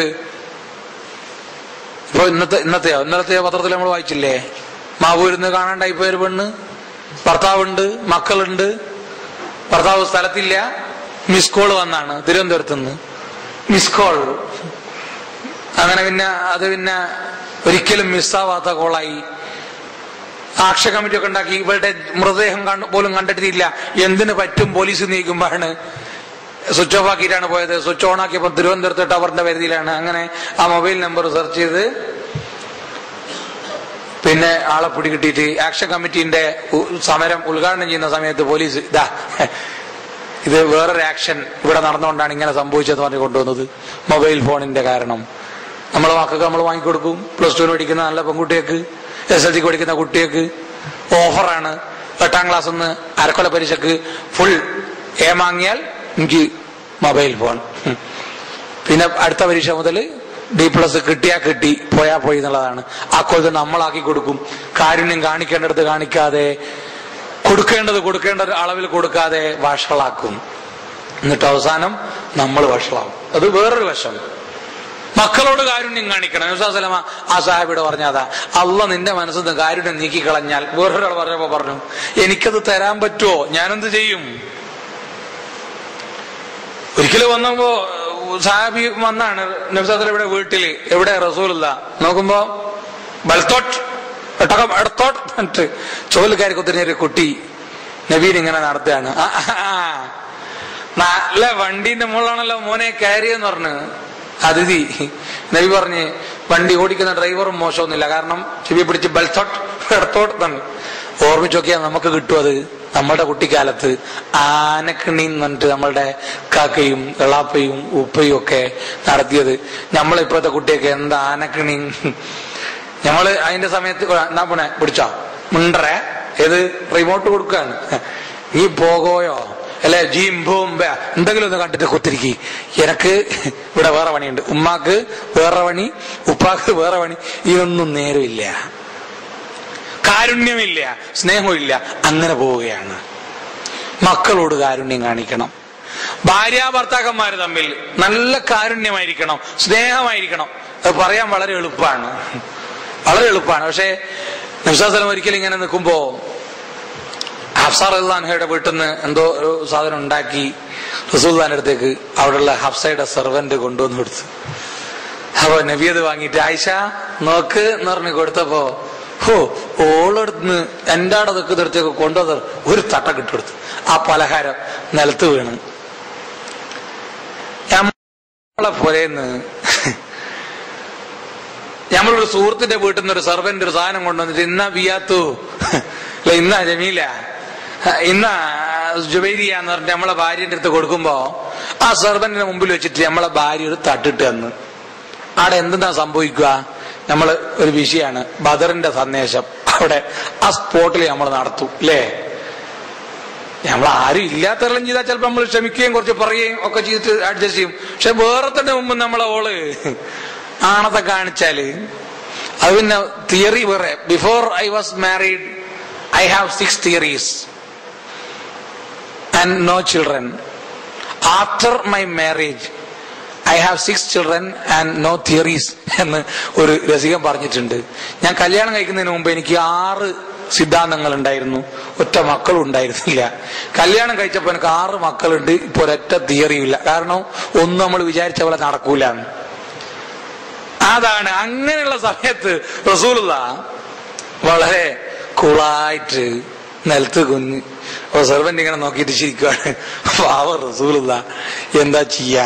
മൂപ്പർക്ക് ഐസായി പോയി. മൂപ്പർ മുതല തട്ടിയെ കുഞ്ഞിട്ട് പെറുക്കിയിട്ട് അതെടുത്തിട്ട് പ്ലേറ്റിൽ വെക്കുമ്പോൾ പറഞ്ഞ് ഖദ് ഗളിബത് ഉമ്മുൽ മുഅ്മിനീൻ, മുഅ്മിനീങ്ങളെ ഉമ്മാക്ക് ഇന്ന് ലേശം ചൂട് ജാസ്തിയാണ്, ലേശം ചൂടായി പോയതാ. പ്രശ്നം നീ വിചാരിക്കണ്ട, ഇതൊന്നും പറയണ്ട, ഇന്ന് ലേശം ഔട്ട് ഓഫ് കൺട്രോൾ ആയി പോയതാണ്, ഒന്നുമില്ല, പ്രശ്നമില്ല. ആയിഷ ബീവി ഐസായി പോയി. ഇത് ഭാര്യനോട് കാണിച്ച കാരുണ്യാണ്. നമ്മൾ നല്ല കാരുണ്യം കാണിക്കാറുണ്ട്. എന്ത്? നോമ്പൂർക്കും കൊണ്ടുവന്ന ചായന്റെ അകത്ത് പഞ്ചാര ലേശം കുറഞ്ഞുപോയി, ജീരകക്കഞ്ഞിയിലെ ഉപ്പ് ലേശം കൂടിപ്പോയി. അപ്പൊ നമ്മളുടെ കാരുണ്യാണ്. കഞ്ഞി വെച്ച ഗ്ലാസ് അല്ലെങ്കിൽ പാത്രം അത് എത്ര മീറ്ററാണ് പറക്കുക എന്നുള്ള അതൊരു കാരുണ്യം. രണ്ടാമത്തത് ഇത് വിളമ്പിയ പ്ലേറ്റ് അത് എത്ര കഷ്ണമാണ് അടിച്ചു വാരേണ്ടി ഓള് കൂട്ടേണ്ടത് എന്നുള്ള രണ്ടാമത്തെ കാരുണ്യം. ഇതാണ്. ഇവക്കും നമ്മളെ പോലെ നോമ്പാണ്, ഇതൊന്നും അല്ല. ഇങ്ങനെ ഉണ്ടാക്കി തന്നൊന്നും നമ്മൾ വിചാരിക്കൂല. വളരെ നമ്മൾ ഉടനെ കട്ട് ആൻഡ് ഡ്രൈ ആണ്. നമ്മളെ കാരുണ്യത്തിന്റെ കഥയാണത്. കെട്ടികളോട് വളരെ സ്നേഹത്തോടെ പെരുമാറുന്നതൊക്കെ നമ്മൾ പറഞ്ഞു. അപ്പൊ ഒരു പ്രസംഗിച്ചിട്ട് മൗലവി വീട്ടിലെത്തിയിട്ട് പിന്നെ ഭാര്യനോട് വെള്ളത്തിന് പറഞ്ഞപ്പോ വെള്ളം കൊടുത്തില്ല. ഒന്നങ്ങ് കൊടുത്ത്. അല്ല, നിങ്ങളല്ലേ കുറച്ചു മുമ്പേ നൗസാസലമ വീട്ടിൽ ചെത്താൽ ഭാര്യമാർക്ക് സഹായിക്കാറുണ്ടായിരുന്നുള്ള പ്രസംഗം, അത് പ്രസംഗത്തിൽ ഞാൻ പലതും പറയൂ. നീ എന്റെ കെട്ടിയോളാണ്, ഞാൻ നിന്റെ എന്റെ കാര്യത്തിൽ അത് നാട്ടുപതിനായിരത്തോടും ഞാൻ പറയുന്നത് ഇത് വിഷയാക്കണ്ട, കൊണ്ടുവരാൻ പറയുന്നോടാ വെള്ളം നിറഞ്ഞിട്ട് വലിച്ചിട്ട കഥയാണ്. ഇതാണ് നമ്മളുടെ കഥ, നമ്മളുടെ കാരുണ്യവും സ്നേഹവും ഇതാണ്. ഇന്നേ ഇനി അഥവാ ഒരുത്തൻ നോമ്പല്ലേ, കുറെ ക്ലാസ്സെല്ലാം കേട്ടല്ലേ, ക്ഷീണമെല്ലാം ഉണ്ടാവുമല്ലോ എന്ന് വിചാരിച്ചിട്ട് മീനും വാങ്ങിയിട്ട് അവിടെ ചെന്ന് അപ്പൊ പച്ചക്കറി സാരില്ല ഞാൻ മുറിച്ചിട്ട് തരാം എന്ന് പറഞ്ഞ് പച്ചക്കായ് മുറിച്ചിടുമ്പോഴാണ് നമ്മളെ ഉമ്മയോ പെങ്ങളോ ആരെങ്കിലും അടുക്കളയിലേക്ക് കയറി വന്ന് അതോട് ഉമ്മാന്റെ നോട്ട പെങ്ങളാണ്. പിന്നെ മുതൽ നമുക്ക് പേര് തന്നെ മാറി. എന്ത് ഹെൻ എന്നാണ് ഇംഗ്ലീഷിൽ പറയാ. ബെറുവര് ഹെന്നാണ്, പെങ്കൂസന എന്ന് പറയും നാടൻ ഭാഷയില്. പെണ്ണുങ്ങളെ സഹായിച്ചാൽ ഓനെന്തിനു പറ്റോടോ, ഓനൊക്കെ പോയാൽ ഓള് വളരെ നല്ല എടുക്കലാന്ന് ഓന്റെ പണി. അഥവാ അവിടുത്തെ അതുകൊണ്ട് നമ്മളുടെ ബഹുമാനപ്പെട്ട ഭർത്താവ് ഉദ്യോഗസ്ഥൻ ഇതാണ് നമ്മളുടെ നൗസാസലമ നിലത്ത് വേറൊരാളെ മുമ്പ് തട്ടിയിട്ടിട്ട് പെറുക്കിയിട്ട ചരിത്രം, അത് ചരിത്രം. ഇത് നമ്മളുടെ ജീവിതമാണ്. ഒരു സഹായവും നമ്മൾ ചെയ്യാൻ ഒരുക്കമാകുന്നില്ല ഒരു നിലക്കും. ഇവിടെയാണ് നമ്മൾ എത്തി നിൽക്കുന്നത്. കുടുംബജീവിതത്തിൽ കാരുണ്യം, സ്നേഹം, വിട്ടുവീഴ്ച, പരിലാളന. ഖദീജ ബീവിയെ ഇടക്കിടക്ക് ഇങ്ങനെ നബിസല്ലല്ലാഹു അലൈഹി വസല്ലം ഇറക്കുമ്പോ ആയിഷ ബീവി ചോദിച്ചു, ഈ പല്ല് പോയ മോണൊക്കെ കൂട്ടിച്ചിരിക്കുന്ന കിളവീനല്ലാണ്ട് നിങ്ങൾക്ക് വേറൊന്നും പറയാനില്ലേ? ഞാനില്ല ഇവിടെ, എന്നാലേ ചെറുപ്പക്കാരി എന്നെ പറ്റി ഞങ്ങളെല്ലാം പോയി ഖദീജ ഖദീജ ഖദീജ എന്നാണ്. എന്ത് ഖദീജ ഞങ്ങൾ പറഞ്ഞത്? നബി പറഞ്ഞു, ഞാൻ അറിയോ, ആരും എന്നെ വിശ്വസിക്കാനില്ലാതിരുന്ന കാലത്ത് വിശ്വസിച്ച എന്റെ ഭാര്യയത്. ഞാൻ ഹിറാ ഗുഹയിൽ പോയിട്ട് കഷ്ടപ്പെട്ട് ബേജാറായിട്ട് വരുമ്പോ എന്നെ പുതപ്പെട്ട് മൂടി തന്ന പെണ്ണാണത്. എന്നെ ആശ്വസിപ്പിച്ച ആരും ഇല്ല. അതിനു പകരം ലോകത്തുള്ള എല്ലാവരും വിചാരിച്ചാൽ നടക്കൂല, നീ അടക്കം. പിന്നെ ഒരു അക്ഷരം വേണ്ടിയിട്ടില്ല ആയിഷ ബീവി. ഭാര്യയോടുള്ള സ്നേഹം എത്രയാണ്, ആ കടപ്പാട് എത്രയാണ്. ആ ഹിറാ ഗുഹയിൽ നിന്ന് ബേജാറായിട്ട് വന്നിട്ട് വെപ്രളപ്പെട്ടിട്ട് ആ രംഗം നമ്മൾ ആലോചിക്കുമ്പോഴാണ് അതിന്റെ ആ കാരുണ്യം എന്താണെന്ന് മനസ്സിലാവുക. ഭാര്യനെ ഒഴിവാക്കിയിട്ട് കുറച്ച് വെള്ളം എടുത്തിട്ട് ഗുഹയിൽ പോയി കുത്തിരിക്കാന്ന്. ഭാര്യ പുരയിലുണ്ട്. മൂപ്പര് സമാധാനം കിട്ടാ സ്വസ്ഥത കിട്ടാൻ വേണ്ടിയിട്ട് പിന്നെ നമ്മളെ നിങ്ങൾക്ക് എവിടെയാ ഇവിടെ പാർക്ക് പോയിട്ട് കുത്തിരിക്കാന്ന്. പുരയിൽ നോക്കുമ്പോൾ ഒരു സ്വസ്ഥതയില്ല. ഞാൻ പാർക്കിലുണ്ട്, ഞാൻ ഒരു കാര്യം ചെയ്യാം, ഫ്ലാസ്കിൽ ഒരു ചായ എടുക്ക്, 4 ബ്രെഡും പാട്ടിരിക്കെടുക്ക്, ഞാൻ നോമ്പ് തുറന്നിട്ട് അവിടെ കുത്തിരിക്കും. അവസാനം അത്താഴത്തിന്റെ നേരത്തിന് വന്നിട്ട് ഞാൻ ആടുന്ന് പിന്നെ അത് പാർസലായിട്ട് കൊണ്ട് ഞാൻ ആടുന്ന് കഴിച്ചോളൂ. ഇവിടെ നിന്ന് നോക്കുമ്പോൾ സ്വസ്ഥത കിട്ടുന്നില്ല എന്ന് തന്നെ. നമ്മൾ പുരേ പോയാല് നോമ്പൊക്കെ ചിലപ്പോൾ ഫ്ലാസ്ക് കോത്തിലെടുത്ത് നമ്മൾ പറഞ്ഞാൽ കിട്ടും, അത്താഴത്തിന് പോയാൽ എന്തെങ്കിലും കിട്ടുമോ? സ്വസ്ഥത കിട്ടുമോ? നമുക്ക് ഇല്ല. അങ്ങനെ ഇതെല്ലാം കൊടുത്ത് അവിടെ എത്തിച്ചു കൊടുത്തിട്ട് ഉള്ള ഭാര്യ ബേജാറായിട്ടാ വരുന്നത്. ബേജാറായിട്ട് വന്ന്, നിങ്ങൾ ബേജാറാണ്ട, അള്ളാഹ് നിങ്ങളൊന്നും ആക്കൂല. നിങ്ങൾ പാവപ്പെട്ടവരെ സഹായിക്കുന്ന ആളല്ലേ, അഗതികളുടെ കണ്ണുനീരൊപ്പുന്ന ആളല്ലേ, പ്രയാസപ്പെടുന്നവന്റെ പ്രയാസം നീക്കുന്ന ആളല്ലേ. അതുകൊണ്ട് അള്ളാഹ് നിങ്ങളെ കൈവിടൂല, ബേജാറാവണ്ടെന്നാണ് ആ ഭാര്യ പറയുന്നത്. കാരുണ്യത്തിന്റെ ബന്ധം ഇതാണ്. ഭാര്യ ഭർത്താക്കന്മാർ തമ്മിലുള്ള ബന്ധമുണ്ട്. നമ്മൾ അവിടെ പോയെടുത്താണ് ഒരു സുനാമീന്റെ കോലത്തില് വലിയൊരു തിരമാല വന്ന് ഉടനെ ഫ്ലാസ്ക് നോക്കിയിട്ടില്ല, ഒന്നും നോക്കിയിട്ടില്ല, ഓടി പുരയിൽ വന്ന് എടുക്ക് പുതപ്പ്, ബേജാറായിട്ടാന്ന് പറഞ്ഞാല് എടുത്ത് ഫ്ലാസ്ക് എടുത്തോണ്ടാ എന്നാണ് നമ്മളുടെ ഭാര്യമാർ ഒരു പക്ഷെ പറഞ്ഞു വരിക. നമ്മളുടെ ബന്ധത്തിന്റെ വ്യത്യാസമാണ്. ഇസ്ലാം ഈ കാരുണ്യത്തിന്റെ ബന്ധം ഭാര്യ ഭർത്താക്കന്മാർക്കിടയിൽ ഉണ്ടാവണം എന്ന് പറഞ്ഞു. അത് ഊട്ടി വളർത്താൻ പറ്റുന്ന, നിങ്ങൾ എന്തെങ്കിലും അസ്വാരസ്യമുണ്ടെങ്കിൽ ഒഴിവാകരുത്, കിടപ്പുറയിൽ ചർച്ച ചെയ്യും. അവസാനം ഒരു നിവൃത്തിയില്ലെങ്കിൽ മാത്രമേ ഡൈവോഴ്സ് ആകാൻ തന്നെ പാടുള്ളൂ. അതിന്റെ നിയമം അങ്ങനെയല്ല വെച്ചത്. അത്രക്ക് പാവനമായ ബന്ധം ഭാര്യ ഭർത്താക്കന്മാർ തമ്മിൽ. ഇനി അയൽവാസികൾ തമ്മിലുള്ള ബന്ധം അതും കാരുണ്യമാണ്. ഒരിക്കല് യുദ്ധത്തിന് പോകുമ്പോൾ നബി സല്ലല്ലാഹു അലൈഹി വസല്ലം പറഞ്ഞു, അയൽവാസിയെ ദ്രോഹിച്ച ആരെങ്കിലും ഉണ്ടെങ്കിൽ കൂടെ വരണ്ട, യുദ്ധത്തിന് പോരണ്ടെന്ന്. ഒരു സാഹി പറഞ്ഞു, നബിയെ ഞാൻ എന്റെ അയൽവാസി ഒന്നും ദ്രോഹിച്ചിട്ടില്ല, പക്ഷെ ഞാൻ വീട്ടിൽ നിന്ന് ഇറങ്ങി വരുമ്പോൾ എനിക്ക് പെട്ടെന്ന് മൂത്രയ്ക്കാൻ മുട്ടി. അപ്പൊ ഞാൻ അയൽവാസിയുടെ മതിലിന്റെ പുറത്ത് നിന്നിട്ട് അവിടെ മൂത്രമൊഴിച്ചു. അത് അയൽവാസിയെ ദ്രോഹിച്ചതായിട്ട് പെടുവോ? എനിക്കിന്ന് യുദ്ധത്തിന് പോരാവോ? നബി പറഞ്ഞു, ഇന്ന് യുദ്ധത്തിന് പോരണ്ട, ഇന്ന് യുദ്ധത്തിന് പോരണ്ട, അയൽവാസിയുടെ മതിലിന്റെ പുറത്ത് മൂത്രമൊഴിച്ചതിന്റെ പേരിൽ ദ്രോഹിച്ചതാണ്. നമ്മൾ അയൽവാസിയെ എങ്ങനെയൊക്കെയാണ് സ്നേഹിക്കലെന്ന് നമുക്കറിയാലോ. എങ്ങനെയൊക്കെയാ നമ്മൾ അയൽവാസിയെ സ്നേഹിക്കാൻ? നമ്മളെ വീട്ടിലെ എല്ലാ വേസ്റ്റും മണം മൂപ്പർക്ക് കിട്ടണം. എല്ലാ വേസ്റ്റും കൊതുക് വളർത്തു കേന്ദ്രമായിട്ട് മൂപ്പരുടെ വീട്ടിലേക്ക് കൊതുക് പോകുന്ന കോലത്തിൽ നിക്ഷേപിക്കണം. നമ്മുടെ വീട്ടിലെ TV അത് എത്രയും ഉച്ചത്തിൽ വെച്ചിട്ട് അവന്റെ ഉറക്കിന് പ്രയാസം ഉണ്ടാക്കണം. ഇങ്ങനെയാണ് നമ്മളുടെ അയൽപക്ക ബന്ധം. വേസ്റ്റ് മുഴുവൻ അയൽവാസിക്ക്, നല്ലത് മുഴുവൻ നമുക്ക്. നെയ്ബേഴ്സ് എൻവി, ഓണേഴ്സ് പ്രൈഡ് എന്നാണ് കമ്പോള സംസ്കാരത്തിന്റെ മുദ്രാവാക്യം തന്നെ. അയൽവാസികളോട് അസൂയയാണ്, കാരുണ്യമല്ല നമ്മളെ പഠിപ്പിക്കുന്നത്. അതുകൊണ്ട് നമ്മളുടെ ബന്ധങ്ങളാകെ അവതാളത്തിലായിപ്പോയി. അയൽവാസി സ്നേഹമില്ല. വീട്ടില് നിങ്ങൾ കറി ഉണ്ടാക്കുമ്പോൾ കുറച്ച് കൂടുതൽ വെള്ളം ചേർത്തിട്ട് അയൽവാസിക്ക് കൊടുക്കണം. നിങ്ങളുടെ വീട്ടിലുള്ള മണം അങ്ങെത്തിയിട്ടുണ്ട്, അവിടെ ഒരു വിഹിതം അവർക്ക് അവകാശപ്പെട്ടതാണ്. നിങ്ങളുടെ പറമ്പ് വിൽക്കുകയാണെങ്കിൽ ഷുഫഅത്തിന്റെ അവകാശമുണ്ട്. അയൽവാസി കുറച്ച് വില കുറച്ച് പറഞ്ഞാലും അവൻ ആവശ്യക്കാരനാണെങ്കിൽ വില നോക്കരുത്, കൊടുത്തോളണം എന്ന് പഠിപ്പിച്ച മതത്തിന്റെ ആളുകളാണ് നമ്മൾ. കാരുണ്യമാണ് ഇവിടെയെല്ലാം. ഇങ്ങനെ ഓരോ മേഖലയിലും കാരുണ്യം അള്ളാഹുവിന്റെ റസൂൽ നമുക്ക് പഠിപ്പിച്ചു തരുന്നു. അല്ലാഹു വറഹ്മതി വസിഅത് കുല്ല ഷൈഇൻ, എന്റെ കാരുണ്യം എല്ലാറ്റിലും വ്യാപകമായിരിക്കുന്നു എന്ന് അള്ളാഹു പറയുന്നു. നബി സല്ലല്ലാഹു അലൈഹി വസല്ലം ഇർഹമു മൻ ഫിൽ അർദ് യർഹമുകും മൻ ഫിസ് സമാ, ഭൂമിയിലുള്ളവരോട് മുഴുവൻ നിങ്ങൾ കാരുണ്യം കാണിക്കൂ, എങ്കിൽ ആകാശത്തുള്ളവൻ നിങ്ങളോട് കാരുണ്യം കാണിക്കും എന്ന് പഠിപ്പിച്ചിരുന്നു. ലാ യുർഹം മൻ ലാ യർഹം, കരുണയില്ലാത്തവർക്ക് അള്ളാഹുവിന്റെ കാരുണ്യം കിട്ടുകയേയില്ല. അള്ളാഹുവിന്റെ കാരുണ്യം കിട്ടണമെങ്കിൽ നിങ്ങൾക്കൊരൊറ്റ വഴിയേ ഉള്ളൂ, ദുനിയാവിലുള്ള പടച്ചവന്റെ പടപ്പുകളോട് കാരുണ്യം കാണിക്കുക എന്ന്. ആ കാരുണ്യമാണ് ഇസ്ലാം. ഒരിക്കല് മക്ക വിജയൻ ഒരുപാട് ഇടങ്ങേറാക്കി, ബുദ്ധിമുട്ടിച്ച്, മക്കയിൽ നിന്ന് നാട്ടിപ്പായിച്ച് മദീനയിൽ ഹീറ പോയിട്ട് അവിടെയും യുദ്ധങ്ങളായി ചെന്നിട്ട് ബുദ്ധിമുട്ടിച്ച് കഷ്ടപ്പെടുത്തിയിട്ട് അവസാനം മക്ക മുസ്ലിങ്ങൾക്ക് കീഴ്പ്പെടുകയാണ്. ആ കീഴ്പ്പെടുന്ന സമയത്ത് ആവേശം കൊണ്ടൊരു സഹാബി കൊടിയെടുത്തിട്ട് കൊടി പിടിച്ച സഅദ് ഇബ്നു ഉബാദ റളിയല്ലാഹു അൻഹു, ആവേശം ഉണ്ടല്ലോ, ഒരുപാട് കഷ്ടപ്പെടുത്തിയിട്ട് അങ്ങനെ കഷ്ടപ്പെട്ടിട്ട് ഇവരെല്ലാം കിട്ടിയത് കാൽ കീഴിൽ അവരെ ചവിട്ടി മെതിക്കാൻ കിട്ടിയ ചാൻസാ. ആ സമയത്ത് ഒരു ആവേശത്തിന് വിളിച്ചുപോയി. നമ്മൾ ഇലക്ഷനിൽ കിട്ടാത്ത വാർഡ് കിട്ടിയാൽ വിളിക്കുന്നുണ്ടല്ലോ, അടിക്കും ഞങ്ങൾ, പൊള്ളിക്കും ഞങ്ങൾ, അടിച്ച് പൊള്ളിച്ച് നിരത്തും ഞങ്ങൾ എന്ന് പറയുന്നത് അല്ലേ? അങ്ങനെ വിളിക്കുന്ന പോലത്തിലൊരു വിളി, ഹാദാ യൗമുൽ മൽഹമ, ഇന്ന് കണക്കെടുപ്പിന്റെ ദിവസമാണ്, ഞങ്ങൾ ഇന്ന് എണ്ണി കണക്ക് ചോദിക്കുന്നു. ആവേശത്തോടെ വിളിച്ചപ്പോ നബി സല്ലല്ലാഹു അലൈഹി വസല്ലം എല്ലാം മൂപ്പര കയ്യിൽ നിന്ന് കൊടി വാങ്ങിയിട്ട് വേറൊരാളെ ഏൽപ്പിച്ച് ആ സ്ഥാനത്തുനിന്ന് പിരിച്ചുവിട്ട് എന്നിട്ട് പറഞ്ഞു, ബൽ ഹാദാ യൗമ തുഅല്ലമു ഹുർമത്തു മക്ക ഹാദാ യൗമുൽ മർഹമ. അല്ല, ഇത് കാരുണ്യത്തിന്റെ ദിവസമാണ്. ഇത് മക്കയുടെ മുഴുവൻ പവിത്രതയും കാത്തു സൂക്ഷിക്കപ്പെടുന്ന ദിവസമാണ്. ഒരാളെ ഇവിടെ അപമാനിക്കില്ല.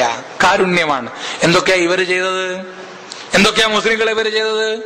ചരിത്രം നമുക്കറിയാം, ഓർമ്മിക്കാം ഓരോന്നും. അതുകൊണ്ട് വിശ്വാസികൾ എപ്പോഴും ആ നിലക്ക് കാരുണ്യത്തിന്റെ ആളുകളായി മാറണം എന്നാണ് ഇസ്ലാം അഭിലഷിക്കുന്നത്. അത് സ്വന്തം ജീവിതത്തെ, സ്വന്തം മരണം നമ്മള് സ്വപ്നത്തിൽ പോലും ചിന്തിക്കാൻ പറ്റാത്ത യർമൂക്കിന്റെ രണാങ്കണത്തില് ഒരു സഹാബി ഇങ്ങനെ നടക്കുകയാണ്. എന്റെ ബന്ധുക്കൾ ആരെങ്കിലും വെള്ളം കിട്ടാതുണ്ടെങ്കിൽ പടച്ചോനെ വെള്ളം കുടിച്ച് മരിച്ചോട്ടെ, ഒരുപാട് ദാഹം ഉണ്ടാവുമല്ലോ. അങ്ങനെ ഒരു പാത്രത്തിൽ വെള്ളം കൊണ്ട് ചെല്ലുക. അപ്പൊ ഒരു ആളെങ്ങനെ നോക്കി നടക്കുമ്പോ ഒരാള് എന്നുണ്ട്, എന്ന് പറയാണ്, വെള്ളം ദയനീയമായിട്ട്. അയാളടുത്ത് ചെല്ലുമ്പോ അയാളിങ്ങനെ വാ പൊളിച്ച് ഒഴിച്ചു തരാൻ ഒഴിക്കാതെ നോക്കുമ്പോ കുറച്ചപ്പുറത്ത് വെള്ളം. ആ കിടക്കുന്ന ഇങ്ങനെ കാണുന്ന കാഴ്ചയിൽ കിടന്നിരുന്ന് മറ്റേയാള് പറയുന്നു. ഇയാൾ ഉടനെ വായ കൂട്ടിയിട്ട് കൈകൊണ്ട് അങ്ങോട്ട് പോകുന്നു പറയാനുള്ള ശേഷിയില്ല, കണ്ണുകൊണ്ട് അങ്ങോട്ടേക്ക് ആംഗ്യം കാണിച്ചു കൊടുക്കും. ഈ സഹാബി അങ്ങോട്ടേക്ക് നടന്നു ചെല്ലുന്നു. അയാൾക്ക് കുടിക്കാൻ കൊടുക്കുമ്പോ അപ്പുറത്തുനിന്ന് ചില റിപ്പോർട്ടുകളിൽ 3 ആണെന്നാണ്, ചിലതിൽ 7 ആളുണ്ട് എന്നാ പറയുന്നു. അങ്ങനെ നീക്കി അവസാനത്തെ ആളടുത്തേക്ക് ഈ വെള്ളം കൊണ്ടെത്തുമ്പോഴത്തേക്ക് അദ്ദേഹം മരിച്ചു പോയിരുന്നു. തിരിച്ച് ഇപ്പുറത്തേക്ക് വന്ന് അദ്ദേഹം മരിച്ചുപോയി. ഒരു മനുഷ്യന് വെള്ളം കുടിക്കാൻ പറ്റിയില്ല. 3 ആളാണെങ്കിൽ 3 ആള്, 7 ആളാണെങ്കിൽ 7 ആള്. ഏതാ കാരുണ്യം അത്? നമുക്കത് ഒരു പ്രസംഗത്തിൽ പറയാൻ പറ്റുന്ന കാരുണ്യ, ഒരു പ്രസംഗത്തിൽ ഒതുക്കാൻ പറ്റുന്ന കാരുണ്യ. മരിക്കാൻ കിടക്കുന്ന സമയത്ത് വരെ എന്റെ സഹോദരൻ കുടിക്കട്ടെ, ഓന്റെ ദാഹം തീരട്ടെ എന്ന് വിചാരിക്കുന്ന സാഹോദര്യം. എന്താ ഒരു ഉപ്പ പെറ്റ അല്ല ഒരു ഉമ്മ പെറ്റ ഒരു ഉപ്പയുടെ മക്കളായതുകൊണ്ടല്ല, ഈമാനിന്റെ പേരിലുള്ള സാഹോദര്യത്തിന്റെ പേരിലാണ്. നമ്മൾ ചിലപ്പോ സഫ് തന്നെ മാറിയിട്ടാ നമ്മൾ ആദ്യത്തേലോ 1ാമത്തെ സഫിൽ ഉണ്ടാവില്ല. കാരണം 1ാമത്തെ സഫിൽ ഹമക്കുണ്ട്. ഓനുള്ള സഫിൽ നിന്നാൽ തന്നെ അള്ളാന്റെ അടുത്തേക്ക് ഓനെ കാണുന്ന ഇന്നത്തെ നിസ്കാരം തന്നെ പോയി. ഇവനല്ലേ കണ്ട്. കാരണം എന്താ, എന്തോ മൂപ്പര മോളെ കല്യാണത്തിന്റെ നിശ്ചയത്തിന് സമ്മതം വാങ്ങിയില്ല.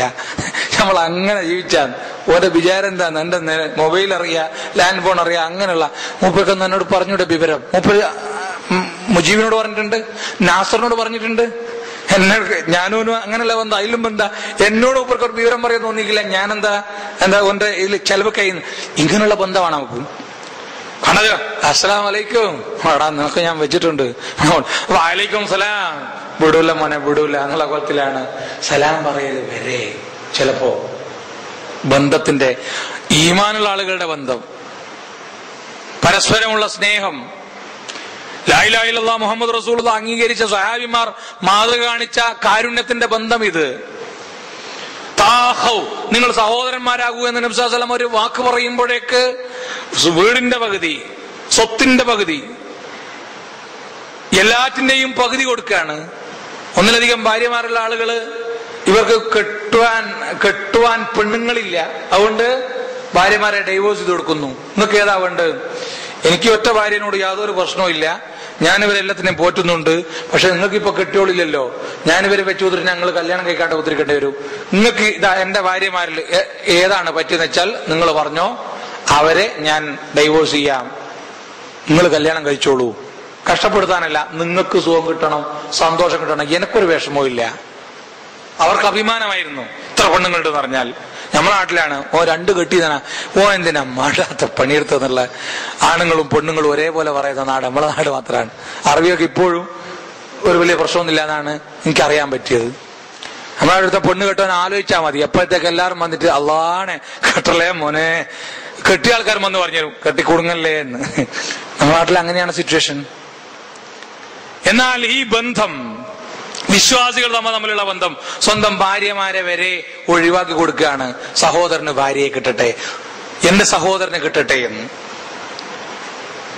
ഉസ്മാൻ റളിയല്ലാഹു അൻഹുവിനെ കൊല്ലാൻ വേണ്ടി ശത്രുക്കൾ ഇങ്ങനെ വളഞ്ഞിട്ട് ഖുർആനിൽ ചോര ഉറ്റുന്ന അവസ്ഥയിലാണല്ലോ കൊന്നത്. നമ്മൾ കേട്ടതാണ് ചരിത്രം. കൊല്ലാൻ വന്ന ശത്രുക്കളോട് ഉസ്മാൻ റളിയല്ലാഹു അൻഹു ചോദിക്കുന്ന ചോദ്യം, നിങ്ങൾക്ക് ഓർമ്മയില്ലേ നബി സല്ലല്ലാഹു അലൈഹി വസല്ലം പറഞ്ഞത്? ഒരു കിണർ, ജൂതന്റെ കയ്യിലോ മറ്റോ ഉണ്ടായിരുന്ന ഒരു കിണർ, വെള്ളം മുസ്ലിങ്ങൾക്ക് എടുക്കാൻ സമ്മതിക്കുന്നില്ല. വേറൊരു കിണറ്റിലാണെങ്കിൽ വെള്ളം വേണ്ടത്ര ഇല്ല, മതിയാവുന്നില്ല. ജൂതൻ പിടിച്ചു വെച്ച് ഡിമാൻഡ് ആക്കൽ തുടങ്ങി. അവസാനം നബി സല്ലല്ലാഹു അലൈഹി വസല്ലം പറഞ്ഞു, ആ ബീറ് റൂമ വാങ്ങിയിട്ട് മുസ്ലിങ്ങൾക്ക് ആരെങ്കിലും കൊടുത്താൽ അവർക്ക് സ്വർഗമുണ്ട്. സ്വാളാനു ഇത് കേട്ട് നബി അങ്ങനെ പറഞ്ഞൊക്കെ വെച്ചു. ആന്ന് പറഞ്ഞു. ജൂതൻ എത്ര പൈസ ഉണ്ട്? 20,000 ദിർഹം. 20,000 ദിർഹം വേണം ആ കിണറിന്. എന്നാ പിടിച്ചോന്നു. 20,000 ദിർഹം എണ്ണിയം കിട്ടുകൊടുത്ത്. എന്നിട്ട് ബഹുമാനപ്പെട്ട ഉസ്മാൻ എന്ന ഞാൻ, ഇതാ മുസ്ലിങ്ങൾ എല്ലാവരും കോരിക്കൊള്ളൂ, നിനക്ക് എത്ര വേണ്ട? 2 ബക്കറ്റ് കോരിക്കൊള്ളൂ, 5 കോരിക്കൊള്ളൂ എന്ന് പറഞ്ഞ അവിടെ നിന്നില്ല, കൊടുത്ത് ഇതാ മുസ്ലിങ്ങൾക്ക് ഇതാ കൊടുത്തിരിക്കുന്നു. അവിടെ അതിന്റെ ഇപ്പുറത്ത് തന്നെ ഡൊണേറ്റഡ് ബൈ ജനാബ് ഉസ്മാൻ എന്നൊന്നും ബോർഡൊന്നും എഴുതി വെക്കാൻ, എവിടെയാണ് ഏറ്റവും നല്ല മാർബിൾ എന്ന് നോക്കിയിട്ട് ഓടിയില്ല, അള്ളാന്റെ മാർഗത്തിൽ കൊടുത്തു. ഇതാണ് ചോദിക്കുന്നത്. കൊല്ലാൻ വേണ്ടി ആളുകൾ ഇങ്ങനെ വന്നപ്പോ മറ്റുള്ള സഹാബിമാർ ചോദിച്ചു, അല്ല നിങ്ങളല്ലേ ഖലീഫ? നിങ്ങളടുത്തല്ലേ സൈന്യം? പിന്നെ നിങ്ങളിങ്ങനെ നോക്കിക്കുന്നത്? എന്നല്ലേ ഇവര് കൊല്ലുള്ളൂ. പക്ഷേ ഞാൻ എന്റെ ജീവൻ രക്ഷിക്കാൻ വേണ്ടി ഈ സൈന്യത്തെ പറഞ്ഞയച്ചാൽ അവരൊക്കെ കൊല്ലല്ലോ, എല്ലാം മുസ്ലിങ്ങളല്ലേ. ഒരു മുസ്ലിമിന്റെ ചോര എന്റെ കാരണത്താൽ ചിന്തണ്ട, എന്റത് വേണേ ഒരു ചിന്തിക്കോട്ടെ. ചരിത്രം പറയുന്നത് ഉസ്മാൻ റളിയല്ലാഹു അൻഹു വന്നു സ്ട്രോങ് ആയിട്ടൊരു ആക്ഷൻ എടുത്താൽ ഈ വന്ന ആൾക്കാരൊക്കെ നിഷ്പ്രയാസം തോൽപ്പിക്കാൻ കഴിയുന്ന അംഗബലമേ അവർക്കുണ്ടായിരുന്നുള്ളൂ എന്നാണ്. ചെയ്തില്ല. കാരണം എന്റെ വകയെ കൊല്ലണ്ട, ഞാൻ മരിക്കുന്നല്ലേ. കൊല്ലാൻ വന്നപ്പോ ഓരോട് ചോദിച്ചാ ഉസ്മാൻ റളിയല്ലാഹു അൻഹു, നിങ്ങൾ കേട്ടിട്ടില്ലേ നബി സല്ലല്ലാഹു അലൈഹി വസല്ലം ഇങ്ങനെ പറഞ്ഞത്? അന്ന് ആ കിണർ വാങ്ങിയത് ഞാനല്ലേ? ഞാനത് മുസ്ലിങ്ങൾക്ക് കൊടുത്തിട്ടില്ലേ? ഞാൻ സ്വർഗത്തിലാ പോവാ നിങ്ങൾക്ക് അറിഞ്ഞൂടെ എന്നാണ് ചോദിച്ചെന്റെ വ്യംഗ്യം. എന്താ ഞങ്ങൾ എന്നെ കൊല്ലുന്നത്? അതും പറഞ്ഞിട്ട് ആ ചോദ്യവും കേട്ടിട്ടാണ് അവര് കുത്തിക്കൊല്ലുന്നത്. ഞാൻ മരിച്ചാലും കുഴപ്പമില്ല, എന്റെ സമുദായത്തിൽ ആരെയും എന്റെ വകയിൽ കൊല്ലണ്ട എന്ന് ചിന്തിക്കുന്ന ആ കാരുണ്യം. അലി റളിയല്ലാഹു അൻഹു നേരത്തെ ഉമർ റളിയല്ലാഹു അൻഹുവിനോട് പറഞ്ഞ് വഴി മാറിപ്പോയിരുന്നു. അലി റളിയല്ലാഹു അൻഹു ഒരു യുദ്ധത്തില് ഒരു ശത്രുവിനെ, ഒരുപാട് മുസ്ലിങ്ങളെ അരിഞ്ഞു വീഴ്ത്തിയ ശത്രുവിനെ ആർക്കും കിട്ടുന്നില്ല. അവസാനം അലി റളിയല്ലാഹു അൻഹുവിനെ വന്ന് മൂപ്പരെ കീഴ്പ്പെടുത്തി, മൂപ്പരെ ദേഹത്ത് കയറി കുത്തിർന്ന് വാളെടുത്തിട്ട് കുത്താൻ നോക്കുമ്പോ കിടന്ന കിടപ്പില് ഇയാൾ ഒരു അറ്റാത്തൂപ്പ് അലി റളിയല്ലാഹു അൻഹുവിന്റെ മുഖത്തേക്ക്. ഏതായാലും ചാവുന്നല്ലേ, പുലിയായിട്ട് തന്നെ ചാകാം. വാള് വിട്ടിട്ട് അലി റളിയല്ലാഹു അൻഹു എഴുന്നേറ്റ് പോയി. ഇയാൾ ചോദിച്ചു, എന്താ കൊല്ലാണ്ട് വിട്ടത്? എന്താ കൊല്ലാണ്ട് വിട്ടത്? പറഞ്ഞു, ഇതുവരെ ഞാൻ നീയായിട്ട് പോരടിച്ചത് ഒരു ആദർശത്തിന്റെ പേരിലാണ്. നീ എന്റെ മുഖത്ത് തുപ്പിയതിന്റെ പേരിൽ ആ ദേഷ്യത്തിന് എന്റെ കുത്തുലേശം ഒന്ന് സ്ട്രോങ് ആവും. മുഖത്തല്ലേ തുപ്പിയത്. അങ്ങനെ കൊന്നാൽ ഞാൻ അള്ളാഹിനോട് അതിന്റെ കണക്ക് പറയേണ്ടി വരും.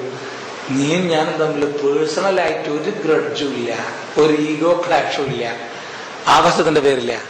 ഇൻഷാ അല്ലാഹ് ഇനിയും കിട്ടുമല്ലോ, അന്ന് തട്ടാന്ന്, അന്ന് നിന്നെ ഞാൻ തട്ടിക്കോളാം, വിട്ടുകൊന്നുമില്ല, ഇതോടെ എപ്പോ ഇറക്കാവും, അന്ന് നോക്കാന്ന്. മുഖത്ത് തുപ്പിയ ശത്രുവിന്.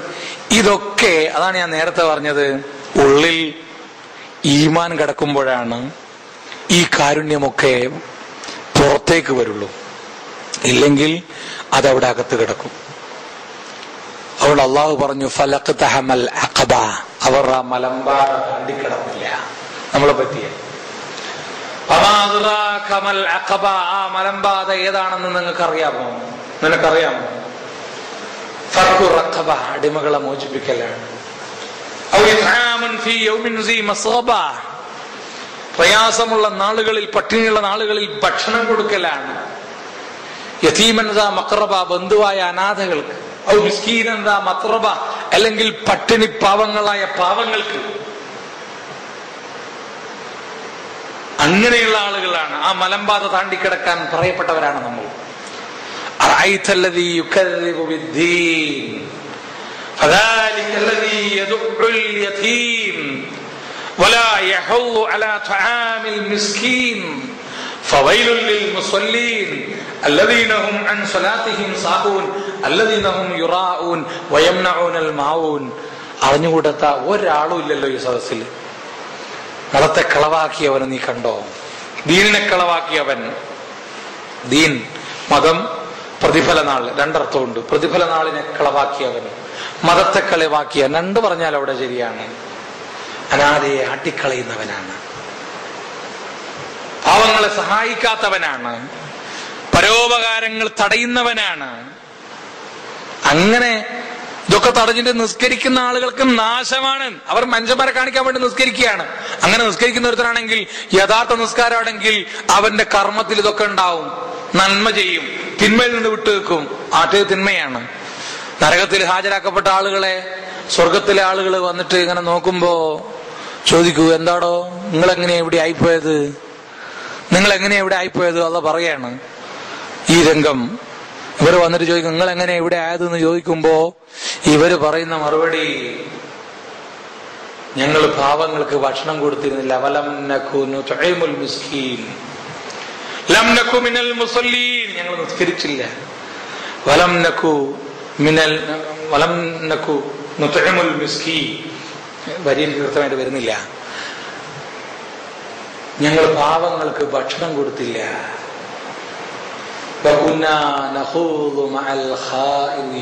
ഞങ്ങൾ ഒഴുകുന്നവരുടെ കൂടെ ഒഴുകുകയായിരുന്നു. ഞങ്ങളൊന്നും ചെയ്തില്ല. പാവങ്ങൾക്ക് ഭക്ഷണം കൊടുക്കുക, പ്രയാസം നീക്കുക, ദാരിദ്ര്യം മാറ്റിക്കൊടുക്കുക, വീടില്ലാത്തവർക്ക് വീട് വെച്ചു കൊടുക്കുക, വസ്ത്രമില്ലാത്തവർക്ക് വസ്ത്രം കൊടുക്കുക. നമുക്ക് ചെയ്യാൻ പറ്റുന്ന ഒരുപാട് കാര്യങ്ങളുണ്ട്. അള്ളാഹുവിന്റെ നബി സല്ലല്ലാഹു അലൈഹി വസല്ലം പറഞ്ഞത്, നിങ്ങൾക്ക് എല്ലാവർക്കും ഒരുപക്ഷെ പൈസ കൊടുക്കാൻ പറ്റൂല, പക്ഷേ മുഖപ്രസന്നത കൊടുക്കാലോ, ചിരി കൊടുക്കാലോ. കൊടുക്ക്, അതിന് പുണ്യമുണ്ട്, കാരുണ്യമാണ്. ഒരു മനുഷ്യനോട് നമ്മൾ ചിരിക്കുമ്പോൾ നമ്മുടെ ഇഷ്ടം കൊണ്ടാണ് ചിരിക്കുന്നത്. ആ ഇഷ്ടം, ആ ചിരി, ആ മനുഷ്യന്റെ ഒരുപാട് ടെൻഷൻ ഒഴിവാക്കാൻ ആ ചിരി മതിയാകും. ആ ചിരിയിൽ പുണ്യമുണ്ട് എന്ന് പറഞ്ഞു. മനുഷ്യന്മാർക്ക് ഇപ്പൊ ചിരിക്കാൻ നേരമില്ല, പുഞ്ചിരിക്കാൻ നേരമില്ല. സീരിയസ് ആണ്, ടെൻഷനാണ്, പ്രയാസമാണ്. ഞാൻ അവസാനിപ്പിക്കുകയാണ്. നമ്മുടെ നാടുകളിൽ, കടലോര പ്രദേശങ്ങളിൽ, അയൽപ്പക്കങ്ങളിൽ, ബന്ധുക്കളിൽ വസ്ത്രം വാങ്ങാനാവാത്ത, പുസ്തകം വാങ്ങാനാവാത്ത, യൂണിഫോം വാങ്ങാനാവാത്ത, കുട വാങ്ങാനാവാത്ത, മഴയൊന്ന് തിമിർത്ത് പെയ്താൽ ഭക്ഷണം കിട്ടാത്ത, രണ്ടറ്റവും കൂട്ടിമുട്ടിക്കാൻ പ്രയാസപ്പെടുന്ന ഒരുപാട് ആളുകൾ ഉണ്ടാവും. നമ്മളുടെ ബന്ധുക്കളുടെ കൂട്ടത്തിൽ, അകന്ന ബന്ധുക്കളുടെ കൂട്ടത്തിലൊക്കെ ഉണ്ടാകും. നമ്മുടെ അകക്കണ്ണ് തുറന്നാൽ അത് കാണാൻ പറ്റും. ഒരുപക്ഷെ നമ്മളൊക്കെ നല്ല കുടുംബത്തിലായതുകൊണ്ട്, അഭിമാനമുള്ളത് കൊണ്ട് മുണ്ട് മുറുക്കി കൊടുക്കുക ഒരു മനുഷ്യനോട് ചോദിക്കില്ല. ഇല്ലെങ്കിൽ പട്ടിണി കിടക്കാന്നല്ലാതെ ഒരു പള്ളിന് മുമ്പിൽ ഒന്ന് കൈനീട്ടൂല, ആരോടും പറയാത്ത. അങ്ങനെ അന്തസ്സോടെ ജീവിക്കുന്ന ആൾക്കാരുണ്ട്. നമ്മൾ കാണുന്ന മുഴുവൻ ഇങ്ങനെ തരണേ, ലാ ഇലാഹ ഇല്ലല്ലാഹ്, ലാ ഇലാഹ ഇല്ലല്ലാഹ് എന്ന് പറഞ്ഞിട്ട് വല്ലതും തരണേ എന്നുള്ള അർത്ഥത്തിൽ കലിമ ചൊല്ലുന്ന ആളുകളെയാണ്.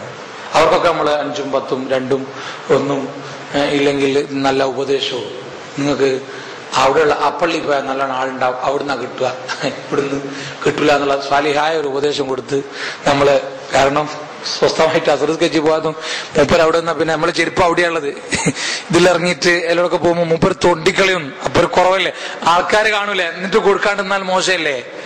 പരമാവധി നമുക്ക് അഡ്ജസ്റ്റ് ചെയ്യാം. ആ അഡ്ജസ്റ്റ് ഒക്കെ കഴിഞ്ഞ് ഏറ്റവും മോശമുള്ള 10, 5 അതൊക്കെ ഇവിടെ തന്നെ വെച്ചിട്ട് കാണുന്ന, അതൊക്കെ ഇട്ട് കഴിഞ്ഞ് ഇനി നല്ലതേ ഉള്ളൂ. അതെങ്ങനെ കൊടുക്കത്തുള്ള ബേജാറിലാണ്. മറ്റേത് 4 പീടിയെ ചോദിച്ചപ്പോൾ എടുക്കാണ്ടായത് കൊണ്ടാണ് അത് നമ്മള് ഇങ്ങനത്തെ സംഗതിക്ക് മാറ്റി വെച്ചത് എന്നുള്ള കോലത്തിലാവുമ്പോ എത്തൂല. അതുകൊണ്ട് നമ്മളുടെ അകക്കണ്ണ് തുറക്കുക. ആ അകക്കണ്ണ് തുറന്നാൽ നമ്മുടെ കുടുംബക്കാരിൽ അത് കാണാം, ബന്ധുക്കളിൽ കാണാം, അയൽപക്കങ്ങളിൽ കാണാം. ആരും അറിയാതെ, ആരെയും ബോധിപ്പിക്കാതെ ചെന്നിട്ട് എന്തല്ല വിശേഷം, നമ്മൾ ചിലപ്പോ കൊടുത്താലും വാങ്ങൂല. അപ്പോ ചെയ്യാം, അവിടെയുള്ള മോനെ വിളിച്ചിട്ട്, വാ വേറെ എനിക്ക് തുണി എടുക്കണ്ട്, സൗഭാഗ്യം എന്ന, മറ്റെടുത്തുന്ന ശോഭ എന്ന, ഇങ്ങനെ തലശ്ശേരിയുള്ള 4 പിടി അവിടെ പോയിട്ട് റെഡിമെയ്ഡ് വേണോ മറ്റേത് വേണോ, ഏതാ വേണ്ട എടുത്തോ മോനെ, അടുപ്പിക്കുന്ന തുണി എടുത്തോ, ഏതാ വേണ്ട മോനെ, ഏതാ വേണ്ട വെച്ചാൽ എടുത്തോ എന്ന് പറഞ്ഞിട്ട് ഈ മോനെ നമ്മൾ വാങ്ങിക്കൊടുത്തു. കൊടയില്ലേ, കൊട ഉണ്ടോ മോന്? ഇല്ല, എന്നാ കൊടയും.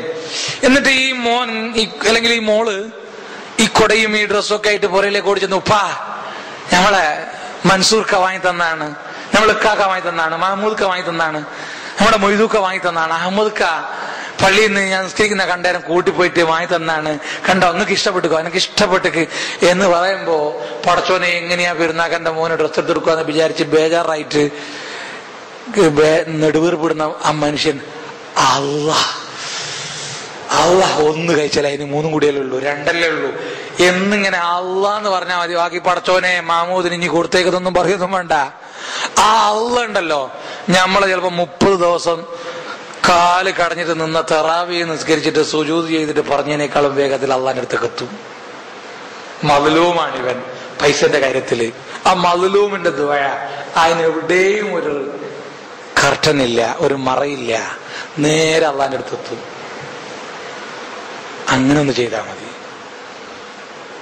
ഒരു രോഗിക്ക്, എനിക്ക് നാദാപുരത്ത് വമ്പിച്ച സംഘർഷം നടന്ന സമയത്ത് നമ്മൾ ISMന്റെ വകയില് അവിടെ ഭയങ്കര പട്ടിണി, മാസങ്ങളോളം ജോലിക്ക് പോകാൻ പറ്റുന്നില്ല. അപ്പൊ അവിടെ നമ്മളെ പള്ളിയും യൂണിറ്റും ഒക്കെ ഉണ്ട്. അവിടെയുള്ള പ്രവർത്തകന്മാര്, ലീഗുകാരൊക്കെ ആയിട്ട് ബന്ധപ്പെട്ട് കഷ്ടപ്പെടുന്ന മുസ്ലിങ്ങൾക്ക് ഇങ്ങനെ കുറച്ച് അരിയൊക്കെ വാങ്ങിക്കൊടുക്കണം. 2 ചാക്ക് അരിയൊക്കെ ഒരു വാങ്ങിക്കൊടുത്തത് തീർന്ന് ഇല്ല, അരിയൊന്നും കിട്ടുമോ എന്ന് ചോദിക്കുക. അപ്പൊ എൻ്റെ അടുത്ത് വന്നു, മുജാഹിദിന്റെ വകയില് വല്ല അരിയും എന്തെങ്കിലും സംഘടിപ്പിക്കാൻ പറ്റുമോ? ഞാൻ പറഞ്ഞു ശ്രമിച്ചു നോക്കാൻ, എനിക്കറിയില്ല. ഞാൻ കോഴിക്കോട് പോയി, നമ്മുടെ മർക്കസ് സഭയിലൊക്കെ പോയി, അവിടുന്ന് ഭാരവാഹികളോടൊക്കെ പറഞ്ഞു, ഉടനെ നോക്കാം ഇൻഷാ അല്ലാഹ് 10 ചാക്ക് നമ്മൾ തരാമെന്ന്. അതിന് തന്നെ ഓഫർ. ഞാൻ ആ വിവരം വിളിച്ചു പറഞ്ഞു 10 ചാക്ക് റെഡി ആയിട്ടുണ്ട്. ഇവർ പറഞ്ഞു അൽഹംദുലില്ലാ. ഈ പ്രശ്നം പറഞ്ഞ് ISMന്റെ ഓഫീസിന് കോഴിക്കോട്ടുള്ള അങ്ങാടിയുള്ള കുറെ കച്ചവടക്കാരൊക്കെ വിളിച്ച് 1.5 മണിക്കൂർ വിളിച്ച് സംസാരിക്കുമ്പോഴത്തേക്ക് 50 ചാക്കരി അതിൽ അമുസ്ലിങ്ങളായ ആൾക്കാർ വരെ തന്നു. എന്നിട്ട് അവർ പറഞ്ഞു, ISM ആയതുകൊണ്ട് തരുന്നതാണ്, നിങ്ങൾ ജാതിയും മതവും നോക്കാതെ കൊടുക്കണത്. ഞങ്ങൾ അതുപോലെ തന്നെ ISMന്റെ വകയിൽ പള്ളി കൊണ്ടുവന്ന് വെച്ച് CPM നടത്തുന്ന ദുരിതാശ്വാസ ക്യാമ്പിലേക്കും ഇതൊക്കെ കൊടുത്ത് നമ്മളെ പള്ളിയിൽ ഇങ്ങനെ ചാക്ക് ഇങ്ങനെ വെച്ചിട്ട് ഇത് കണ്ട് വീട് വിട്ടുപോയ ആൾക്കാർ, അവിടെയുള്ള ആ പ്രദേശത്തുള്ള ആൾക്കാരൊക്കെ ഇങ്ങനെ അരി കൊടുക്കുന്ന അറിഞ്ഞിട്ട് നമ്മൾ പരമാവധി വീട്ടിലെത്തിച്ചു കൊടുത്ത് ബാക്കി എല്ലാവരും വന്ന് വാങ്ങാൻ കൊടുത്ത്. അങ്ങനെ ഒരു അമുസ്ലിമായ സ്ത്രീ മോളുടെ വീട്ടില് ദൂരോട്ട് പോയിട്ടുണ്ട്. ഒരു ദിവസം വന്ന് രാവിലെ അവിടെ ഇറങ്ങി ഇവിടെയുള്ള കഷ്ടപ്പെടുന്നവർക്ക് അരി കൊടുക്കുന്ന പള്ളി എവിടെയാണ്? Bus stop. നമ്മളെവിടുന്ന് പ്രയാസം അനുഭവിക്കുന്നവർക്ക് അരി കൊടുക്കുന്ന പള്ളി എവിടെയാണ്? അപ്പൊ നമ്മളെ മുജാഹിദിന്റെ പള്ളി കാണിച്ചു കൊടുത്ത് ഈ സഹോദരിക്ക് അവിടെയുള്ള നമ്മളെ പ്രവർത്തകന്മാര് കുറച്ച് അരി കൊണ്ടുവന്ന സഞ്ചിയിൽ ഇട്ടുകൊടുത്ത് ഈ സ്ത്രീ അവിടുന്ന് തന്നെ പള്ളീന്റെ അവിടെ തൊട്ടിട്ട് ഇങ്ങനെയൊക്കെ ആക്കിയിട്ട് ഹിന്ദുക്കളെ ഒരു ഇതുണ്ടല്ലോ, ഒരു പുണ്യം കാണും, എന്തൊക്കെയോ കൈകൊണ്ടൊക്കെ കാണിച്ച് ഇവർ പറഞ്ഞു. എന്റെ പ്രവർത്തകന്മാർ എന്നെ കണ്ടപ്പോ പറഞ്ഞു, എത്രയോ ആൾക്ക് നമ്മൾ എന്തെല്ലോ കൊടുത്തു നമ്മളെ ആൾക്കാർക്ക്, ഒരു മനുഷ്യ അങ്ങനെ എന്നാ പിന്നെ ഒരു അൽഹംദുലില്ലാ അങ്ങനെയൊന്നുമില്ല. ഈ സ്ത്രീയുടെ ഇത് കണ്ടിട്ടുണ്ടല്ലോ ശരിക്ക് ചങ്ക് പടച്ചു വീഴുന്നു. അങ്ങനെ അരപ്പട്ടിണി കഴിയുമ്പോഴാണ് ആകെ എല്ലാം കൂടി തൂക്കി നോക്കിയാൽ 10 കിലോ അരി ഉണ്ടാവില്ല, 5 കിലോ അരിയാ കൊടുത്തത്. പക്ഷേ ആ 5 കിലോ അരി ഓർക്ക് 5 കിൻഡലാണ്. നമ്മള് ചിലപ്പോ വിചാരിക്കും ചിലത് അർഹിക്കാരന് കൊടുക്കുന്നുണ്ടാവും, ചില കക്ഷികളുണ്ട് പിന്നെ ഇപ്പൊ തമിഴ്നാട്ടിൽ നിന്നൊക്കെ TV അരിയെല്ലാം വാങ്ങിയിട്ട് വാളയാറിന്റെ അടുത്ത് കൊണ്ടുവന്നിട്ട് വിൽക്കലാണ്. പാലക്കാട് 2 രൂപയ്ക്ക് കിട്ടു, 10 രൂപയ്ക്ക് വിൽക്കും. അപ്പോ 8 രൂപ 1 കിലോ വെച്ച് ലാഭം. അങ്ങനെയുള്ള കച്ചവടം നടക്കുന്നുണ്ട്. TV വിലക്കുറവിൽ വാങ്ങിയിട്ട് കൂടുതൽ വിലക്ക് വിൽക്കുക. കാരണം മറ്റേത് ഗവൺമെന്റ് കൊടുക്കുന്ന അങ്ങനത്തെ തട്ടിപ്പുകാർ കുറേ ഉണ്ട്.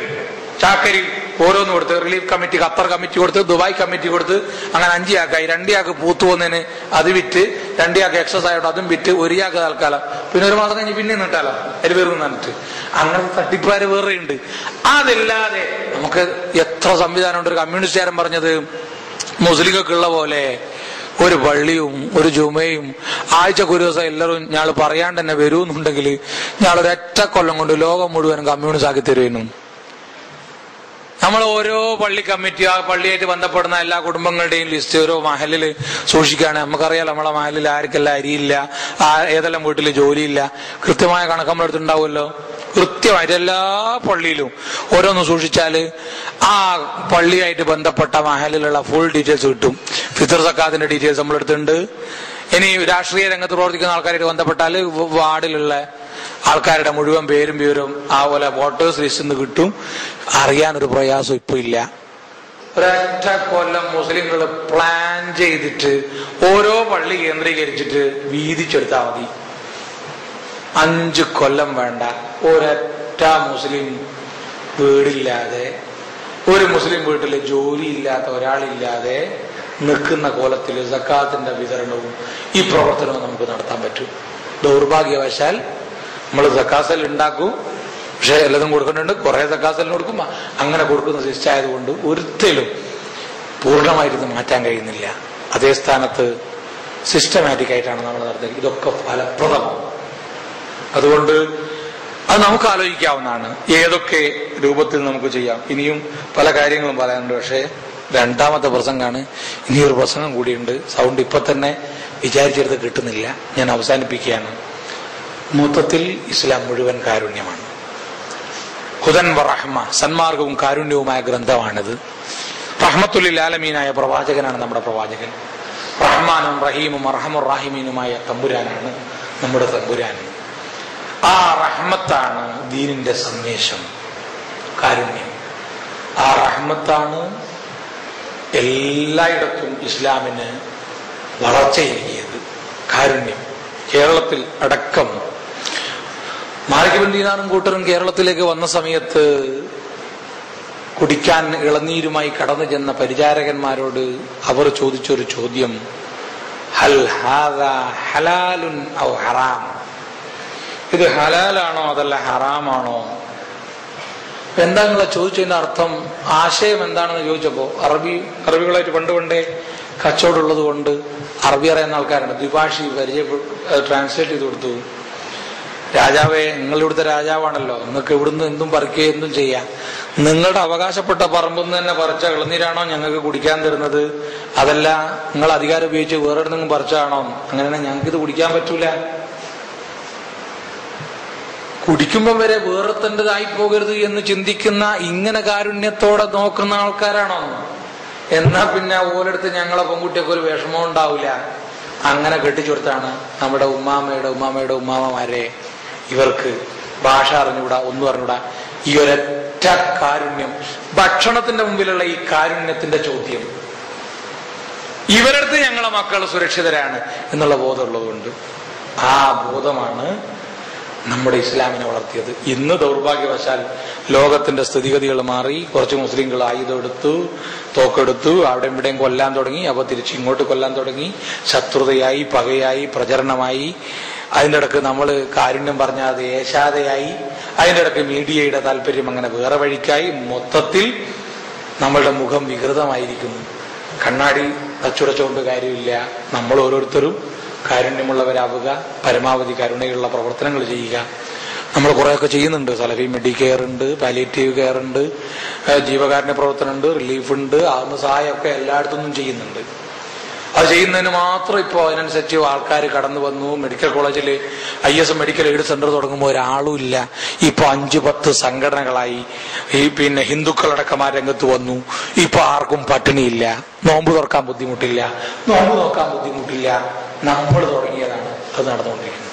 ബീച്ച് ഹോസ്പിറ്റലിലെ വാർഡ് ശുചീകരണം തുടങ്ങി, നവീകരണം, എന്തൊക്കെയാണ് നമ്മളുടെ സംഘടന പല നിലകൾ ചെയ്യുന്നത്. വ്യക്തികൾ ചെയ്യാണ്, ആളുകൾ ചെയ്യാണ്. അതിൻ്റെതായ ഫലം ലോകത്തിന് കിട്ടുകയാണ്. ആരെന്ത് പറഞ്ഞാലും കാരുണ്യത്തിന്റെ മുഖമാണ്. എൻ്റെ നാട്ടിലെ ഒരു കുടിയൻ പറഞ്ഞ ഒരു കാര്യം കൂടിയുണ്ട്. മദ്യത്തിന് അഡിക്റ്റാണ്, 24 മണിക്കൂറും കുടിക്കുന്ന ആളാണ്. അങ്ങനെ മൂപ്പര് കുടിച്ചിട്ട് ഒരു റമദാനിൽ കല്ലാച്ചിയിൽ വന്നു നോക്കുമ്പോൾ ഹോട്ടൽ മുഴുവൻ മുസ്ലിങ്ങളാണ്. എവിടെയും പൊറാട്ട കിട്ടിയില്ല. അവസാനം ഏതോ ഒരു ഹിന്ദുവിന്റെ ഹോട്ടലിൽ പോയിട്ട് ഭക്ഷണം കഴിച്ചിട്ട് ബസ് കയറിയിട്ട് പറഞ്ഞ ഈ RSSന്റെ പിന്നെ പറഞ്ഞ പ്രയോഗം പള്ളിന്ന് പറഞ്ഞുകൂടാ. പിന്നെ ഇവര് പറയുന്നത് മുസ്ലിങ്ങളെ മുഴുവൻ പാകിസ്ഥാനിലേക്ക് പറഞ്ഞേക്കണം എന്നാണ്. ഈ റമദാൻ ഞാനിപ്പോ 1.5 കിലോമീറ്റർ നടന്നിട്ടാണ് 2 പൊറാട്ട കിട്ടി. ഇവരാറ്റ പോയാൽ എന്താ തിന്നോ കിട്ടും കുടിച്ചിട്ട്. ഞാൻ അതുകൊണ്ടാണ് കമ്മ്യൂണിസ്റ്റ് ആയത്. അതുകൊണ്ട് ബലിവിടെ ഇല്ലെങ്കിലും മര്യാദയ്ക്ക് ഒരു തിന്നോം വരെ കിട്ടില്ല എന്ന് മനസ്സിലായിക്കോളി. ഫുൾ പൂസിലാണ് അപ്പോഴും പറഞ്ഞത്. എല്ലാവരും ഒന്നും പറയും, എല്ലാവരും ചിരിച്ച് അത് അപ്രൂവ് ചെയ്തു. ആൾക്കാർ ആരോട് ചോദിച്ചാലും, ഒരു ഓട്ടോറിക്ഷ ഡ്രൈവറോട് ചോദിച്ചപ്പോൾ പറഞ്ഞ് ഓട്ടോറിക്ഷ എല്ലാം കൂട്ടിയിട്ട് നിങ്ങൾ ആൾക്കാരനെ പോകുന്നുള്ളൂ, നമ്മളെ ആൾക്കാർ പരമാവധി നടക്കില്ല. ഡോക്ടറെ അടുത്ത് പോയി ചോദിച്ചാലും നിങ്ങൾ തന്നെയാണ് നമ്മളെ കസ്റ്റമേഴ്സ്. ഷുഗർ, കൊളസ്ട്രോൾ പ്രശ്നം നമുക്കല്ലേ ഉള്ളൂ, വേറെ ആർക്കും ഒരു അസുഖവും ഇല്ല. നിങ്ങൾ ഏത് ഹോസ്പിറ്റൽ, കോഴിക്കോട്ട് ഞമ്മളെ ആളുണ്ട്, ഓലയാളുണ്ട്, അവന്മാരുടെ ഹോസ്പിറ്റലുണ്ട്, ബേബി ഹോസ്പിറ്റലുണ്ട്, BBS ഉണ്ട്, മിംസും ഉണ്ട്, എല്ലാരും. പക്ഷെ പേഷ്യൻസ് 90% മൂന്നിടത്തിലും ഞമ്മളാണ്. നമ്മളെ കൊണ്ടാണ് എല്ലാരും ജീവിച്ചു പോകുന്നത്, എല്ലാരും ജീവിച്ചു പോകുന്നത്. അതുകൊണ്ട് നമ്മള് അങ്ങനെ ആ രൂപത്തിലേക്ക് കാരുണ്യം മാറ്റാതെ അത് ഇങ്ങോട്ടേക്ക് നല്ല കാര്യത്തിന് മാറ്റിയാൽ, സൽക്കർമ്മങ്ങൾ ചെയ്താൽ അതിൻ്റെതായ ഫലവും ഗുണവും ഒക്കെ ഉണ്ടാകും. അള്ളാഹു, ഞാൻ കുറെ ചിതറിയ ചിന്തകൾ അടുക്കും ചിട്ടയും ഇല്ലാതെ പറഞ്ഞിട്ടുണ്ട്. അടുക്കും ചിട്ടയിലും പറയണമെങ്കിൽ ഇത് നോക്കിയിട്ട് പറയണം. നോക്കി പറയുന്നത് കിട്ടി ശീലമില്ല. ഇടക്കിടക്ക് നോക്കിയിട്ട് പറഞ്ഞുകൊണ്ടാണ് അത് വഴിയായിട്ട് ഹുതുബൊക്കെ പറയും പോലെ പറഞ്ഞു നോക്കിയാൽ ഈ ഫ്ലോ കിട്ടൂല. മാത്രമല്ല ഒരു പറഞ്ഞൊരു സുഖം എനിക്ക് കിട്ടില്ല. അതുകൊണ്ട് ഇങ്ങനെ പറഞ്ഞതാണ്. നിങ്ങളത് അടുക്കും ചിട്ടയും വെച്ച് അടുക്കി വെക്കുക. അള്ളാഹു സുബ്ഹാനഹു വ തആല അവന്റെ കരുണയുള്ള യഥാർത്ഥ ഭക്തന്മാരുടെ കൂട്ടത്തിൽ നമ്മളെല്ലാവരെയും ഉൾപ്പെടുത്തി അനുഗ്രഹിക്കുമാറാവട്ടെ. രോഗം കൊണ്ട് വിഷമിക്കുന്ന, സാമ്പത്തികവും ശാരീരികവും മാനസികവും കുടുംബപരവും ജോലി സംബന്ധമായും മറ്റ് പല നിലക്കും വിഷമങ്ങളും പ്രയാസങ്ങളും അനുഭവിക്കുന്ന നമ്മുടെ കൂട്ടത്തിലുള്ള എല്ലാവരുടെയും എല്ലാ നിലക്കുമുള്ള വിഷമങ്ങളും പ്രയാസങ്ങളും അള്ളാഹു പരിഹരിച്ചു തരുമാറാവട്ടെ. എപ്പോൾ എവിടെ വെച്ച് എങ്ങനെ മരിക്കുകയാണെങ്കിലും സ്വർഗം കിട്ടുന്ന അവസ്ഥയിൽ അള്ളാഹു നമ്മളെ എല്ലാവരെയും മരിപ്പിച്ചു തരുമാറാവട്ടെ. ഹലാലായ ആഗ്രഹങ്ങൾ, മക്കളുടെ വിവാഹം, വീട് നിർമ്മാണം, സാമ്പത്തികമായ ബാധ്യതകളിൽ നിന്നുള്ള മോചനം, നല്ല ജോലി, അങ്ങനെ ഒരുപാട് ഹലാലായ ആഗ്രഹങ്ങൾ ഉള്ളവരാണ് ഞങ്ങൾ. തമ്പുരാനെ, ഞങ്ങളുടെ എല്ലാ ഹലാലായ ആഗ്രഹങ്ങളും നീ സഫലമാക്കി തരണമേ റഹ്മാൻ. പരമകാരുണികനായ നാഥ, നിന്റെ ശത്രുവായ ഇബ്ലീസ് കൊതിക്കുന്ന ഒരുപാട് ദുരാഗ്രഹങ്ങൾ, തിന്മകൾ കൈകൊണ്ട്, കണ്ണുകൊണ്ട്, കാലുകൊണ്ട്, ശരീരം കൊണ്ട് അറിഞ്ഞും അറിയാതെയും ചെയ്തു പോകുന്ന ഭാവികളാണ് ഞങ്ങൾ. ഞങ്ങളുടെ പാപങ്ങളെല്ലാം ഞങ്ങൾക്ക് നീ പുറത്തു തരണമേ തമ്പുരാനെ. ഓരോ ദിവസത്തെ കൃത്യമായ നോമ്പുകൊണ്ട് 70 വർഷത്തെ വഴിദൂരം നരകത്തിൽ നിന്ന് അകറ്റപ്പെടുമെന്ന് നിന്റെ ഹബീബായ നബി മുഹമ്മദ് മുസ്തഫ സല്ലല്ലാഹു അലൈഹി വസല്ലമ പഠിപ്പിച്ച നോമ്പുകൾ ഞങ്ങൾ എടുത്തുകൊണ്ടിരിക്കുകയാണ്. ഒരുപാട് നോമ്പുകൾ ഇക്കാലത്തിനുള്ളിൽ ഞങ്ങൾ എടുത്തിട്ടുണ്ട് നാഥ. ഞങ്ങളുടെ നോമ്പുകളിലുള്ള എല്ലാ വീഴ്ചകളും നീ പുറത്തു മാപ്പാക്കി അവയ്ക്കെല്ലാം അർഹമായ പ്രതിഫലം നൽകി ഞങ്ങളുടെ ഒരു രോമം പോലും നരകത്തിലിട്ട് കരിക്കാതെ നീ ഞങ്ങളെ കാത്തുരക്ഷിക്കണമേ റഹ്മാനെ. ഞങ്ങളുടെ ഇണകളിൽ നിന്നും മക്കളിൽ നിന്നും ഞങ്ങൾക്ക് നീ കൺകുളിർമ പ്രദാനം ചെയ്യണമേ നാഥ. ഞങ്ങളാക്കാൻ വേണ്ടി കഷ്ടപ്പെട്ട് അധ്വാനിച്ച, ഒരുപാട് പ്രയാസങ്ങൾ സഹിച്ച, ഞങ്ങളെ കുപ്പത്തൊട്ടിയിൽ വലിച്ചെറിയാതെ കഴുത്ത് ഞെരിച്ച് കൊല്ലാതെ ഞങ്ങളെ പോറ്റിയ ഞങ്ങളുടെ മാതാപിതാക്കൾ ഞങ്ങൾ ദുനിയാവിൽ എന്ത് ചെയ്താലും അതിന് പകരമാവില്ല. ഞങ്ങളെ കുട്ടിക്കാലത്ത് പോറ്റിയതുപോലെ കാരുണ്യത്തോടെ ഞങ്ങളെ വളർത്തിയതുപോലെ തമ്പുരാനെ അവർക്ക് നീ കാരുണ്യം ചൊരിയണമേ റഹ്മാനെ. അവരെയും ഞങ്ങളെയും നിങ്ങളുടെ ജന്നാത്തുൽ ഫിർദൗസിൽ ഒരുമിച്ച് കൂട്ടിത്തരണമേ തമ്പുരാനെ. ഞങ്ങളിൽ നിന്ന് വിട പറഞ്ഞു പോയ ആളുകൾ, ബന്ധുക്കൾ, സുഹൃത്തുക്കൾ, ആദർശ ബന്ധുക്കൾ, ഇക്കഴിഞ്ഞ റമദാനിൽ ഞങ്ങളുടെ കൂടെ ഉണ്ടായിട്ട് ഇപ്രാവശ്യമില്ലാത്തവർ, അള്ളാഹുവേ ഈ പള്ളിക്ക് വേണ്ടി ഒരുപാട് അധ്വാനിച്ച ആളുകൾ, മക്കൾ, അള്ളാഹുവേ എല്ലാവർക്കും മരിച്ചുപോയവരുടെ ഖബറുകൾ നീ വിശാലമാക്കി കൊടുത്ത് അവരെയും ഞങ്ങളെയും നിന്റെ ജന്നാത്തുൽ ഫിർദൗസിൽ ഒരുമിച്ച് കൂടി സന്തോഷത്തോടെ നിന്റെ ഹബീബായ നബി മുഹമ്മദ് മുസ്തഫ സ്വല്ലല്ലാഹു അലൈഹി വസല്ലമയുടെ കയ്യിൽ നിന്ന് ഹൗദുൽ കൗസർ വാങ്ങിക്കുടിക്കുവാനുള്ള സൗഭാഗ്യം നൽകി അനുഗ്രഹിക്കണമേ തമ്പുരാനെ. ഈ റമദാൻ ഞങ്ങൾക്ക് അനുകൂലമായി സാക്ഷി നിൽക്കുന്ന ഒരു മാസമാക്കി നീ മാറ്റണേ അല്ലാഹ്. ഞങ്ങളുടെ നമസ്കാരം, നോമ്പ്, ദാനധർമ്മങ്ങൾ, മറ്റെല്ലാ സൽക്കർമ്മങ്ങളും നീ സ്വീകരിക്കണമേ റഹ്മാനെ. അല്ലാഹുമ്മ ഗ്ഫിർ ലിൽ മുഅ്മിനീന വൽ മുഅ്മിനാത്ത് المسلمين والمسلمات الأحياء منهم والأموات إنك مجيب الدعوات ويا قاضي الحاجات. اللهم أعز الإسلام والمسلمين وأذل الشرك والمشركين. اللهم أعز الإسلام والمسلمين وأذل الكفر والكافرين. اللهم أجرنا من النار.